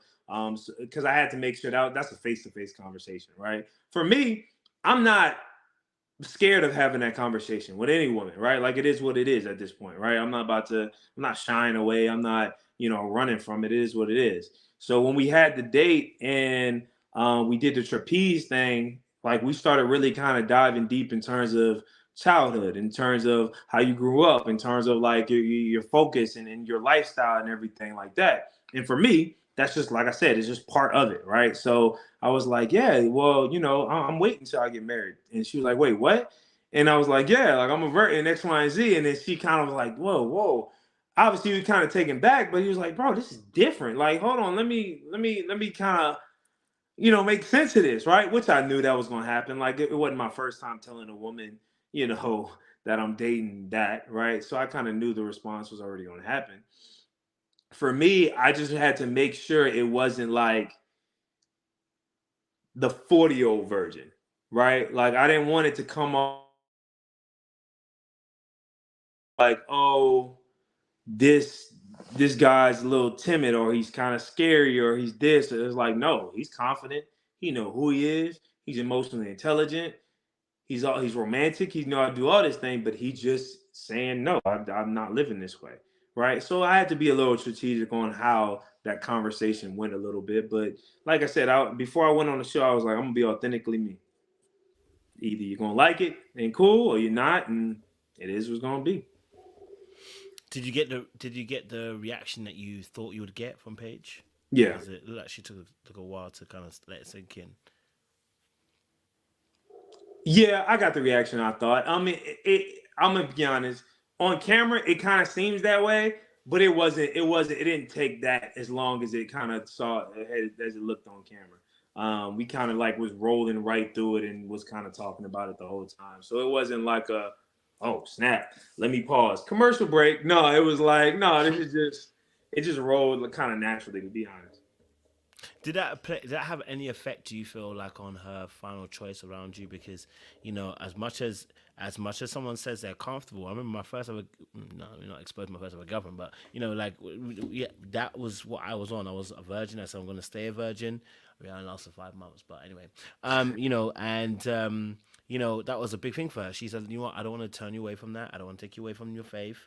I don't want to be that girl. So we just need to break up. So do you feel like Paige was affected by the fact that going to be having sex? Because as much as women say they don't, they want a man who's It disciplined matters. in that area. If they're already having sex, they don't really want to stop that kind of aspect. Really, No, I truly, you know agree. what I mean? I agree. I think obviously she never said that, but I mean we're all human, and I think that's a real thing, right? Like, and I understand it. I completely get it. I think it did have some type of effect on it. Um, I think it did because it's just it's hard to be like, all right, well, if somebody's not on that path, it's really hard to kind of grasp, right? And it's hard to grasp just being celibate, right? Yeah. It's really hard to grasp you've never done it, right? So then you start thinking, well, is there something wrong? What's up? Are you weird? Is it like what's the like? You start thinking something wrong, right? And it's like, no, everything's working properly. I'm good. Like everything's great over here. It's just like this is the type of lifestyle I'm living. So I think it was, obviously I wouldn't say like 50% or something, but I definitely think it had some type of bearing on making that final decision. Man, it's not easy at all. I do understand that position, and that's fair. She probably had her own ideas, and that would be difficult to go through. So obviously, then you focused on being somebody who was attentive, caring, emotionally intelligent. You painted her a gift as well. Um, did you feel like you had a fair shot though? Because like I said, you're coming from a different perspective and this is a different arena. Yeah. Did you feel like you? And I know you're probably going to say you bet on yourself, and I do believe that you would. You know what I mean? Because you're a fighter, you're a winner. But did you really believe you were coming from a fair perspective because you had a different ideology, if you want to, so to speak, than a lot of Yeah. the other men? I think I was working behind the eight ball to a certain extent, but with that being said, I was also up for the challenge, right? So if you look at, and I think that's what kind of helped me to a certain extent, right? Because it pushed me to be even think more outside the box, right? From the poem, Okay. y'all didn't even see the poem, but from the poem to the dancing to the art to the flowers to doing all these things, right? To being just more romantic, it pushed me to take it to the next level because I knew I was kind of behind the eight ball with that, right? I knew that that would be not a strike against me, but a concern. So if this was going to be concerned, I got to make sure I level the playing field with at least the romantic aspect, with at least the charisma or the ability to have fun, right? Because, and I think that's what a lot of people are worried about, even men that date virgin. You're worried to think like, what am I really giving up? Okay, cool. Yeah. We're not having sex.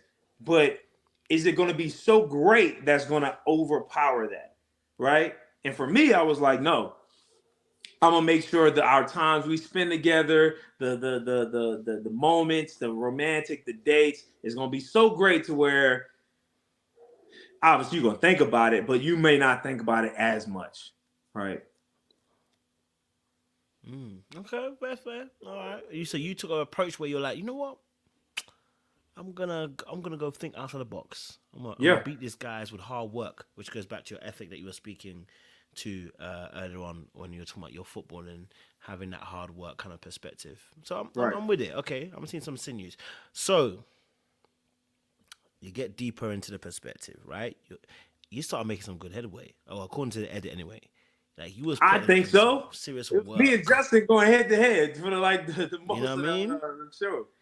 Yeah, because you look like you at one point you had old boy on ropes. I'm talking Muhammad Ali with the roper dope. You were taking Yeah. them hits, and then before you knew it, old boy was tired. So I want to know from your perspective how it looked like because you know that kind of competition between yourself and Jay was quite interesting for us to view because at one point he looked like he was even jealous of you, you know, or jealous. Well, he didn't want to say it, but like the behavior was showcasing he was unnerved and perturbed by your presence and you getting closer to Paige. So, from your perspective, how did you see it? You know, in regards to how So did you experience it it? was it's a little different than kind of like how it was portrayed on TV. Okay. Man, like Justin is cool. Like Justin was cool. We there wasn't no animosity. It wasn't no like, oh, we jealous of each other. It was just like, man, this me, let the best man win, right? And you gotta kind of strategize. Like it was no hate, right? And to be honest, with a whole lot of the dudes, it just wasn't no hate with us, right? Like I know sometimes it made it look like that based on our looks and stuff, but there was really no hate. It was like, you know what? Be you. I'm gonna be me. And how the chips fall, that's how they fall. Now, with that being said, I also knew, bro, he was like, hey, he wasn't no scrub too. So I knew he was coming with it, right? And then looking back, I'm gonna keep it a buck. I didn't even know about the whole nightcap until I saw it on TV. I was like, Oh, bro, he was word. really. I was like, bro, he was really right there with me. So we was like neck and neck the whole time that we was there, right? So yeah, it was interesting. I ain't gonna lie, him, Isaac, um, impressed. Like they kept me on my toes. They definitely kept me on toes. I had to make sure I was clicking like I should have been, right? Um, so and that's what kind of I guess kind of helped it kind of formulate to kind of I guess happen so quickly, right? Because I mean, filming a show like you don't have a year to kind of film those things. It's kind of very condensed, so you gotta come with it right from the jump. And I knew there was going to be competition. I knew there was going, they some heavy hitters themselves. So I was like, okay, I got to make sure I come with my A game. And we all brought our A game, and obviously the best man for her won. Let me say that. I mean, obviously looking back and you see that Justin obviously did have the nightcap. How you feel about it? I wasn't mad. I was just like, dang it. Like I didn't know it. Luckily, and I'm so glad that I was already planning the next date or the next thing, right? That I was doing it. Because I was like, bro, if I didn't have this stuff planned, I would have been mad, right? So I was already kind of on to the next thing. Okay, so my next opportunity, how do I maximize it, right?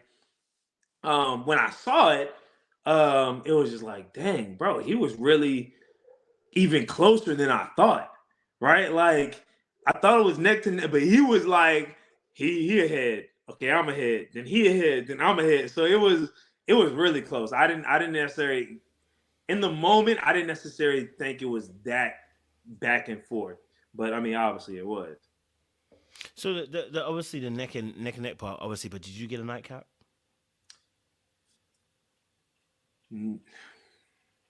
Boy, if you have to think about it, Chris, did you get a Well, I, nightcap? I don't. I mean, there was times we like hung out at night, but like we went back to the like we went back to the room. So I don't know if that would count as a nightcap. It wasn't like waiting to the sunrise and then Did now you we sleep over?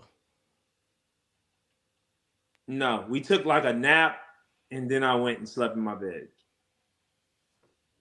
So it was I wouldn't count that a night. Well, to be honest, Christopher. if you thinking hold on, let me say this because if you thinking a nightcap like a traditional nightcap, no, that didn't happen. obviously. But in terms of like chilling, watching Netflix in the bed, yeah, we hung out like that. Yeah. So okay, so maybe I should use those nightcaps. So you slept over to a degree. To a You degree. got up in the morning. You got up in the morning like you were taking a walk of shame, basically, but you didn't have no No, shame. no, that's what I'm saying. Like before the sun wasn't even like I think it was like maybe 1 or 2. Then I went back. So I wouldn't even count that like as a nightcap, right? I wouldn't. You a bad boy, Christopher. Bro, come on now. Ain't nothing. Ain't nothing. No, I will say this. I mean, obviously, we in Whistler, when we went to the Whistler trip, obviously we stayed in the same room. So yes, if you count that a night, yes, we had a nightcap.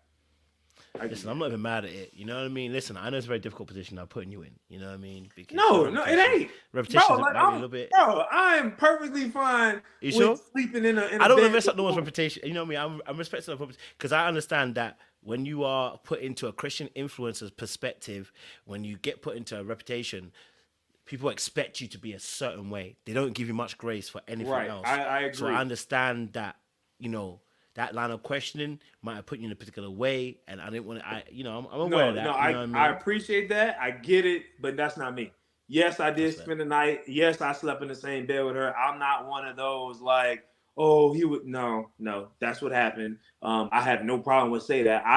I know how to sleep in the bed with the one. I mean, I'm 30 years old. I know how to sleep in the bed with the woman. Nothing happened. Like, you know what I mean? So You're good. I no. can't do that, but you're good. I can't lie to you. You're Teach good. his own. Listen, Teach his I own. love Jesus, but you gonna sleep in my bed. No, I get that. I get that. My discipline starts before you get in the room. It's just you Yeah. can't get in. No, and to But each his own, right? You got to know where you at. Ain't nothing wrong with that. that's fair. That's fair. That's fair. I respect it. I can't lie to you. You know what I mean? You got strong bones. So obviously, which makes a bit more sense as to why you probably felt no way when you're seeing later on that he went into the because you had your own thing. You got me. Okay, so I'm definitely hearing that. Okay. Okay, so for you then, let me scoot back a little bit because of course you had the little competition with Justin going on as well, which was interesting to watch. What was it about Paige then that you found yourself drawn to? Because I know she's a fine looking woman and fine she is. You know what I'm saying? I won't ask you to name the number. But what I am going to say is, what were the qualities that you saw in Paige that made you want to pursue? And if you don't have a good answer, lie. Smile, confidence, style, and personality.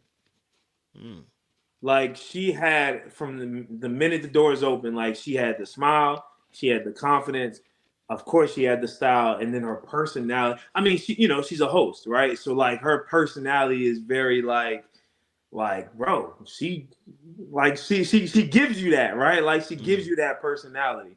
And that's an amazing thing, right? I'm not a huge fan of women that are just like, overly conservative and kind of shy and never like really. I'm walk boldly in that, right? And she definitely did that throughout the whole thing, right? So I was definitely attracted to those characteristics: smile, style, confidence, and her personality was definitely things I drew to.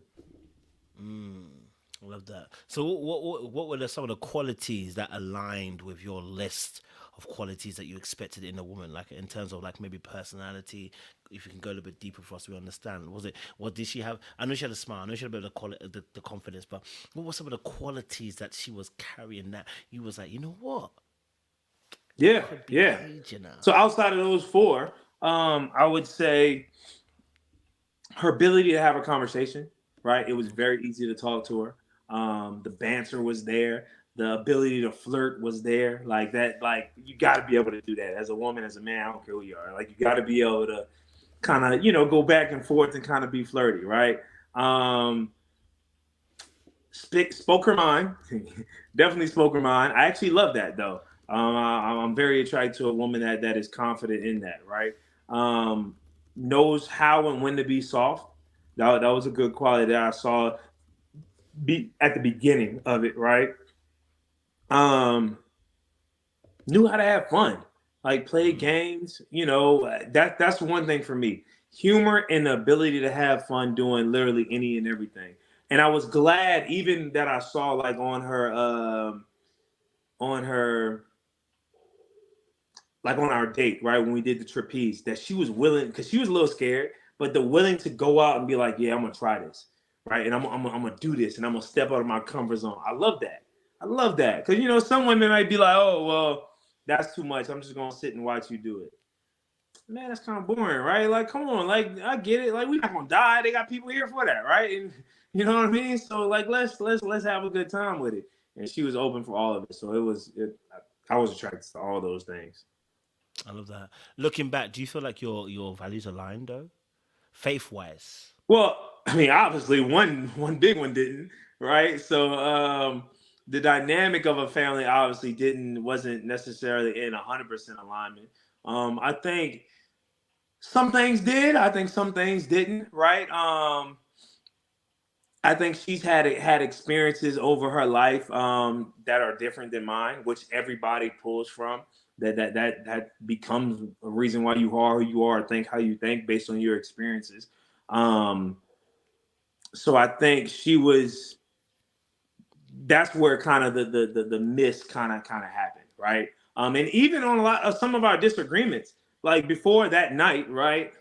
We would disagree on different things, but we would talk through it, right? And we would have a discussion about it, and we would see different perspectives, and it was all good, right? It's just that I guess that one was like a big thing for her, right? And then we just that value just didn't align, right? Um, yeah, I mean clearly that was that was the biggest value that didn't align.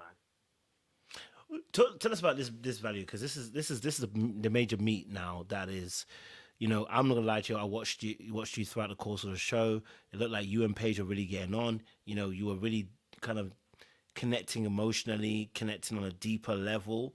And that was done without necessarily intercourse. So clearly there was a lot of work being done on an emotional level and a mental level.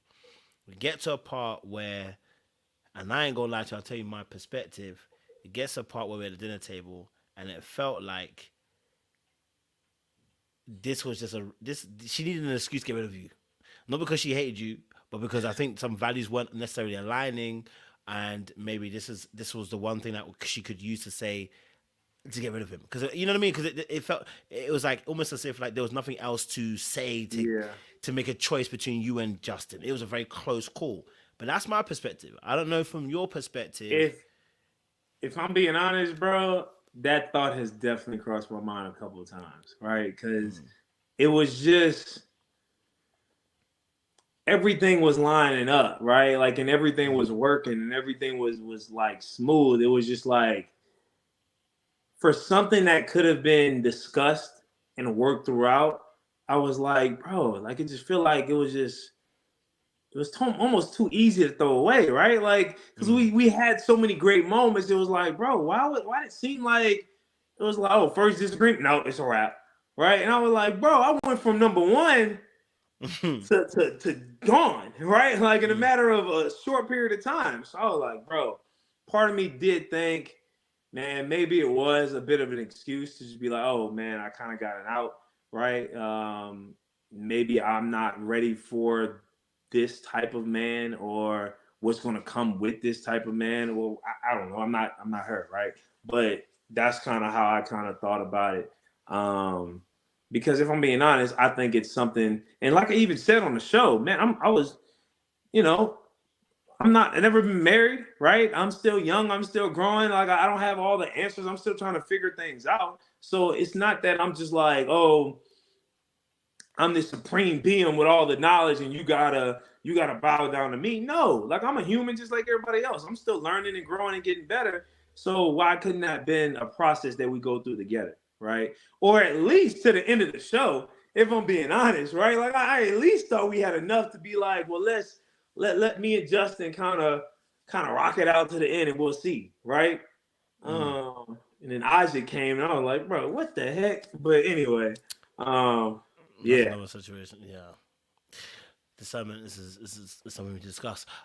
So okay, take us into that moment then. So on that table, the edit that they gave us, was that in alignment with what was necessary? You feel like did it capture the essence of what you said? No.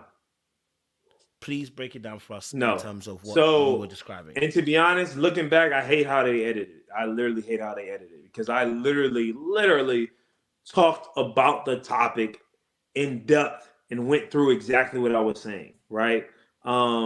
If you watch it back, they even cut out to the point where like they said it in the back end, but I said God, husband, wife, kids. The first time I said it, they left out the God part.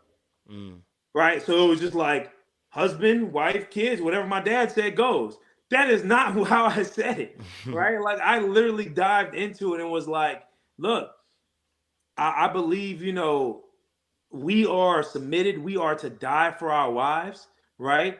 And the calling that God gives us is to die for our wife, but the calling wives have for the marriage is to submit to a husband, right? I made sure I was intently on saying what our role was as men and what we needed to do. Because I never talk about wives submitting without talking about husbands being able to die for their wife.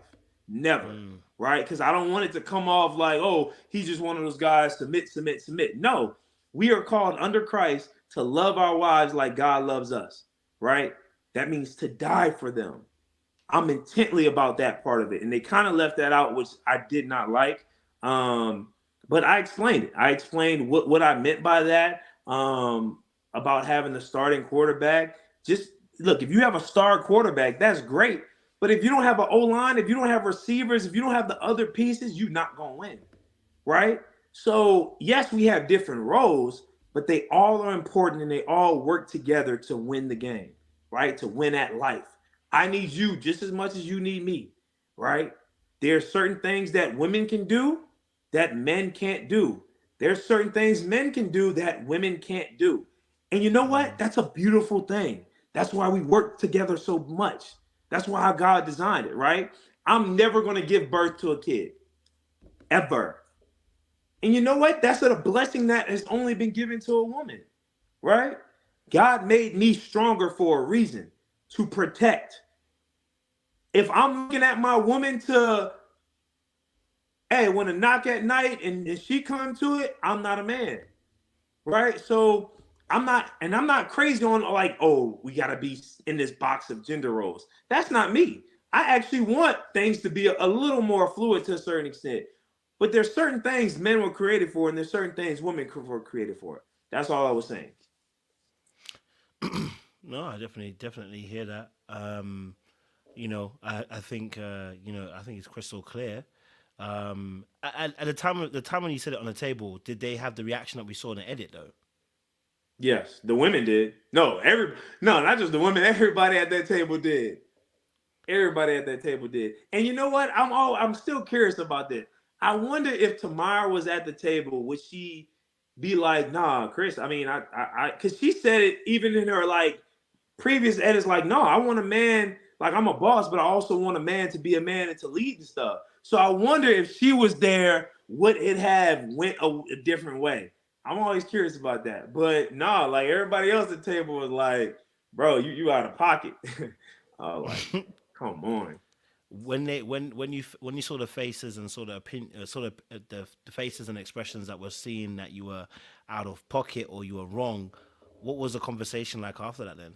Well, I was baffled because I was like, bro, we all Christians, right? Like I thought we was on the same like belief system. I was like, hold on, take me through how you think about it, right? Because clearly I thought we was kind of here and obviously we're not. So you kind of explain to me how they're supposed to work, right? Like if y'all both got, like if there's nobody that's gonna, the buck stops with them, how do y'all handle differences?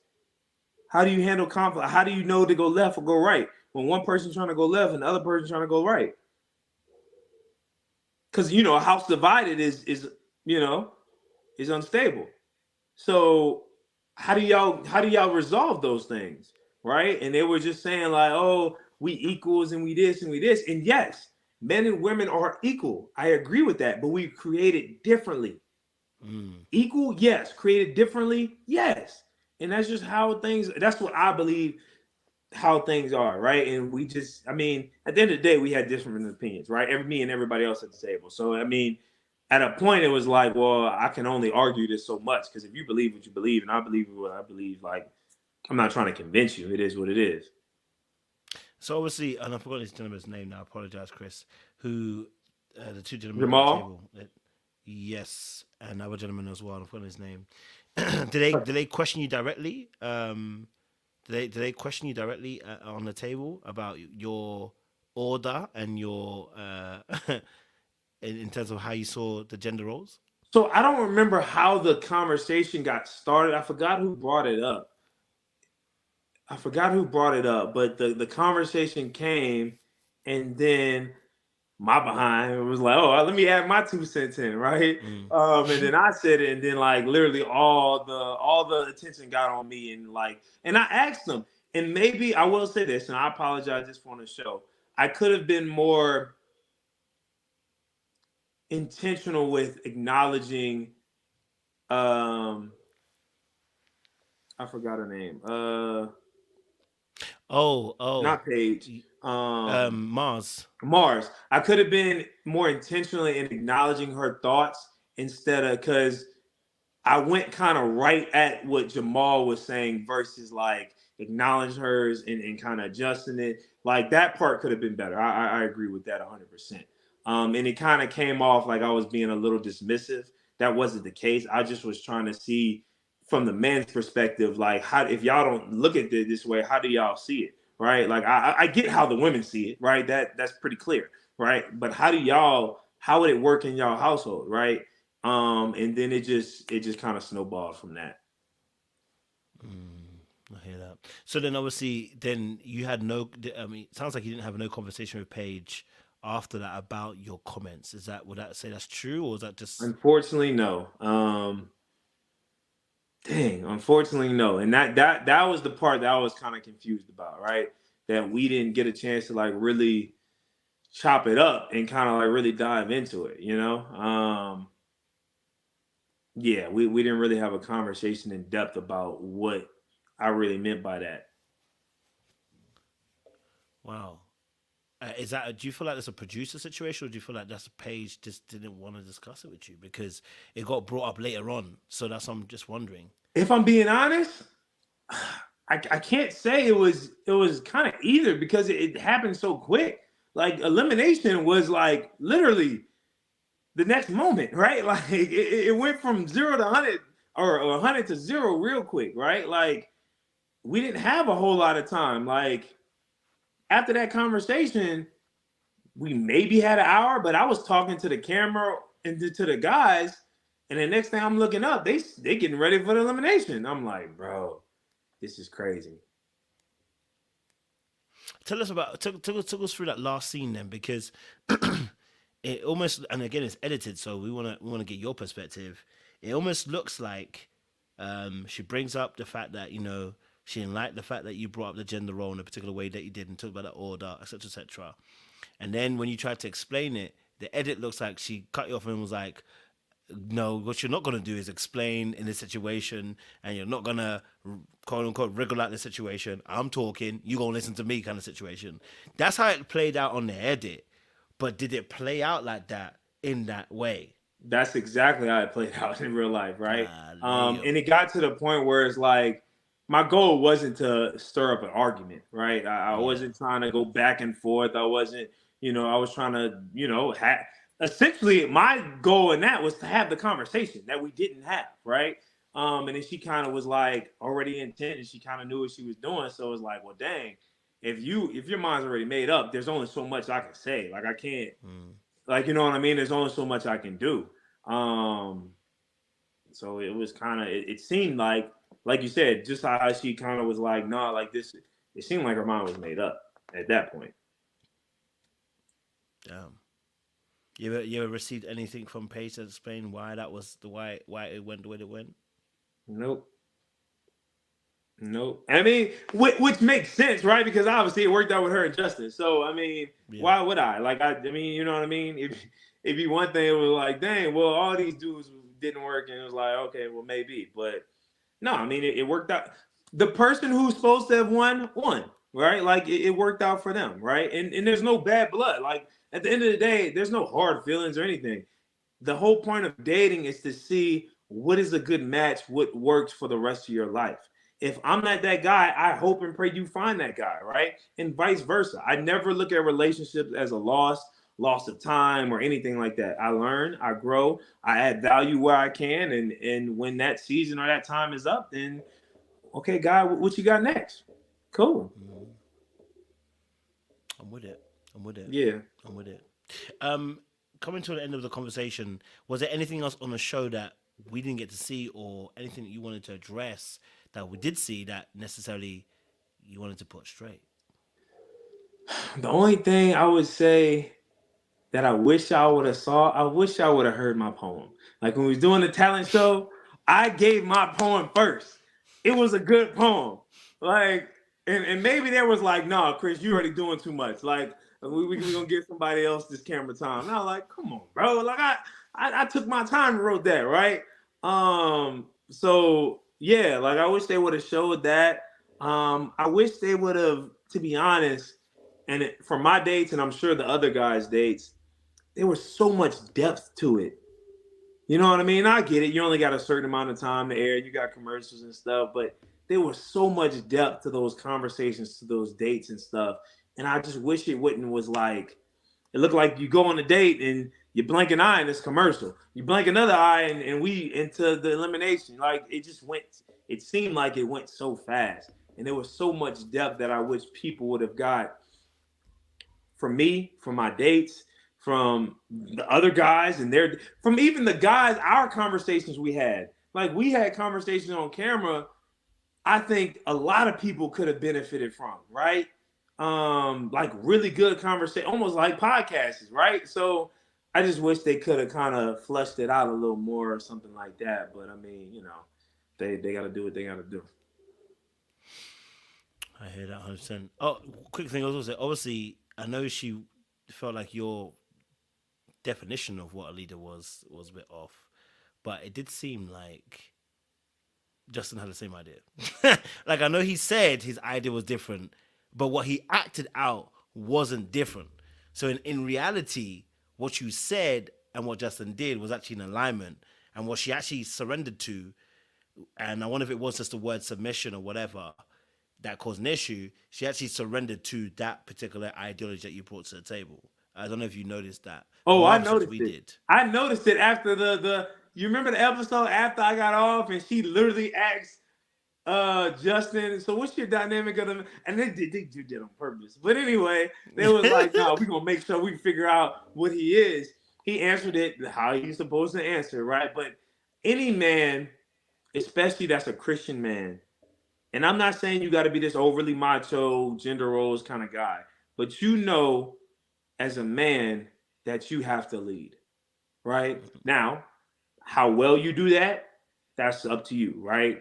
But you know you have to lead. And clearly, just by watching Justin and how he moved and how he went, he was of that same mindset. Yo. And in the end, that's what she ended up picking, right? But like at some point, because we can say all this, like women can say that all you want, you know, to be on the same level. I don't say the same level, but you may want to be equal in every aspect with the man.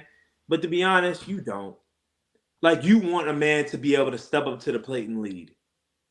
Every woman was, even the boss, independent women. You want a man to be able to do that, right? Jill Scott said it one time. She was like, if you could tell me what to do, you could tell me what to do. If you can't tell me what to do, then you can't tell me what to do. Like, every woman wants to be like, oh, no, yeah, you got it, baby. Like, do your thing, right?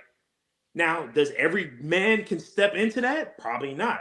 But every woman wants a man that can do that, right? Not that you're dominating this woman, not that you're ruling over her, but just that you know, hey, baby, I got this. I'm a lead. Don't worry about nothing. Every woman wants that. I definitely hear you 100%, and I think you're absolutely 100% right. Final question. Oh, go for it. Yeah, go for it. So I just want to address this too. right? Go for Because it. I want to make this clear. I want my woman to be a boss. I want my woman to go out into the world and dominate and to be able, because this whole masculine and feminine energy, I want them to be able to operate in the masculine energy and kill their industries and do all. I want that. I'm attracted to I want a go-getter, right? It's just when you come back to the house, our dynamic has to be different because you can't be giving that masculine energy and I'm giving the masculine energy 24/7 and it just all goes smoothly. Somebody has to be the feminine, somebody has to be the masculine. So I'm cool with you going out in the world and doing that and taking over and doing all that. I'll help you. I'll do it. I want you to. I'll support you and assist you any way you need. But when things come back here, things gonna have to shift a little bit, right? Not that I'm trying to dominate you or anything, but things got to shift a little bit. And that's all I was trying to say. Like, I love my woman to be actually I want that. I desire my woman to do that. It's just things got to be done in a certain way. Okay, I'm with that. I'm with 100%. Um, Final question, I guess. What did you learn from this process? So, from an Cool. MTV Love Experiment, what did Christopher learn? There's a lot of things. So I've learned that my training worked, right? In terms of being able to stand firm on your beliefs. Don't let a camera or a person or a woman make you be all unauthentically you, right? Like be you. So I kind of learned how to do, well, not learned. I got the practice of actually doing that, right, on a big stage. I've learned how to communicate better. I've learned how to be more intentional about what you say, how you say, about just the leadership of knowing how to like move in certain areas.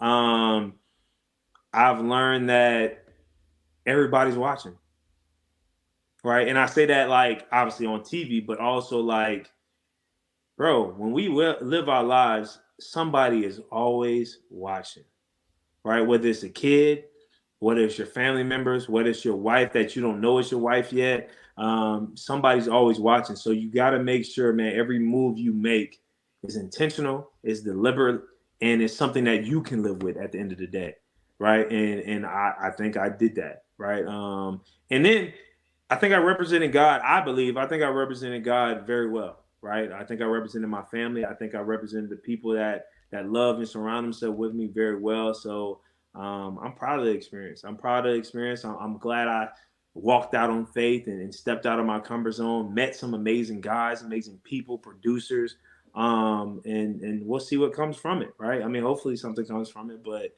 um, I wouldn't change it. I wouldn't change it for the world. I love that. Okay, I like it. So obviously, do you have any passion projects or any particular, you know, I guess, yeah, any passion projects that we can get behind and we can support and, you know, and show some kind of love for? Yeah, most definitely. I'm glad you asked, man. Something that God put me on the heart. I wish I would have had it done during the show, but something that God put on my heart to do, and He's kind of given me the opportunity, the partners, and the resources to kind of get done. Is to start a clothing line, right? Clothing line is called Anointed.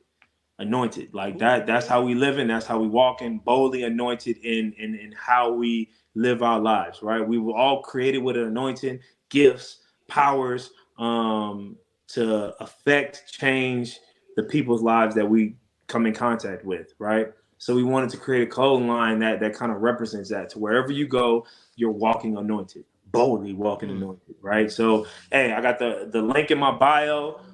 We got it's dope fits, hoodies, tees, chains, like we got a whole bunch of things coming, man. The ideas are continuously coming. So especially if you've seen this for Black Friday, we got some sales coming up, so go cop some. But man, just the quality is really nice. It's heavy, kind of like Essentials, Fear of God. But man, I think any and everybody will enjoy it, and it's something just to rep the brand and to walk boldly anointed. So I appreciate any type of support, copping something, posting it, liking it, whatever the case may be. Give us a follow, and we'll appreciate it. The audience said, can they hear the poem before you leave? Man, you said like I ain't got it memorized, man. Like it's They said it, actually in my yeah. phone. I'm not gonna lie. I would, but it's in the phone I'm actually talking on now. We might have to next time. Come You see, if you would have told me apart. before, I could have written it out. That's why I got an excuse to bring you back on the channel, bro. Good Don't even good point. worry. Good point. I'll make I sure next got you. time I get the poem and we can give like a little, behind the scenes release of it. Yeah, no doubt. All right. Because I do poetry too, so don't play with me. Okay. Oh yeah, so I know you Um, can appreciate it. I got you. I can appreciate, bro.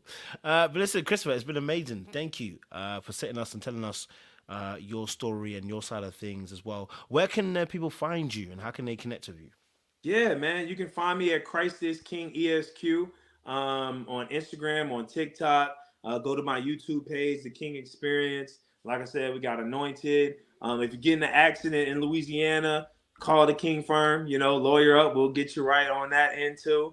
So like just hit me up, man. I'm a very open, transparent person. So give me a follow. Love to connect and talk and jump on lives and do all this stuff, man. So I appreciate y'all. I appreciate you, man. I know it says, we should outdo each other and showing honor. So, man, just keep doing your thing. Keep reaching out to the people, having great lives like this. And just keep working. Keep walking anointed, bro. Because, man, keep doing your thing, man. God is doing some amazing things in my life, but also your life. And as you continuously to grow and get better and meet the right people, man, just keep pressing into that, bro. Because I see it on you. I feel it on you. I appreciate it, Cap, honestly, man. And we're definitely going to keep on connecting. So, like I said, I've been watching you for a little while. So, I appreciate your candidness and your openness and transparency. So, it does always help because it helps free other people as well, especially in the kingdom. So, Facts. bro, listen, keep on shining, keep on being great. I know you will do. And more favor will find you as well in the coming months and years as well for you as well, Most Cap. definitely. Audience, don't do anything I wouldn't do. There's not much I wouldn't do. Okay, so be careful out there in them streets because they're hot. All right, much appreciation, much love. Do be safe out there, guys.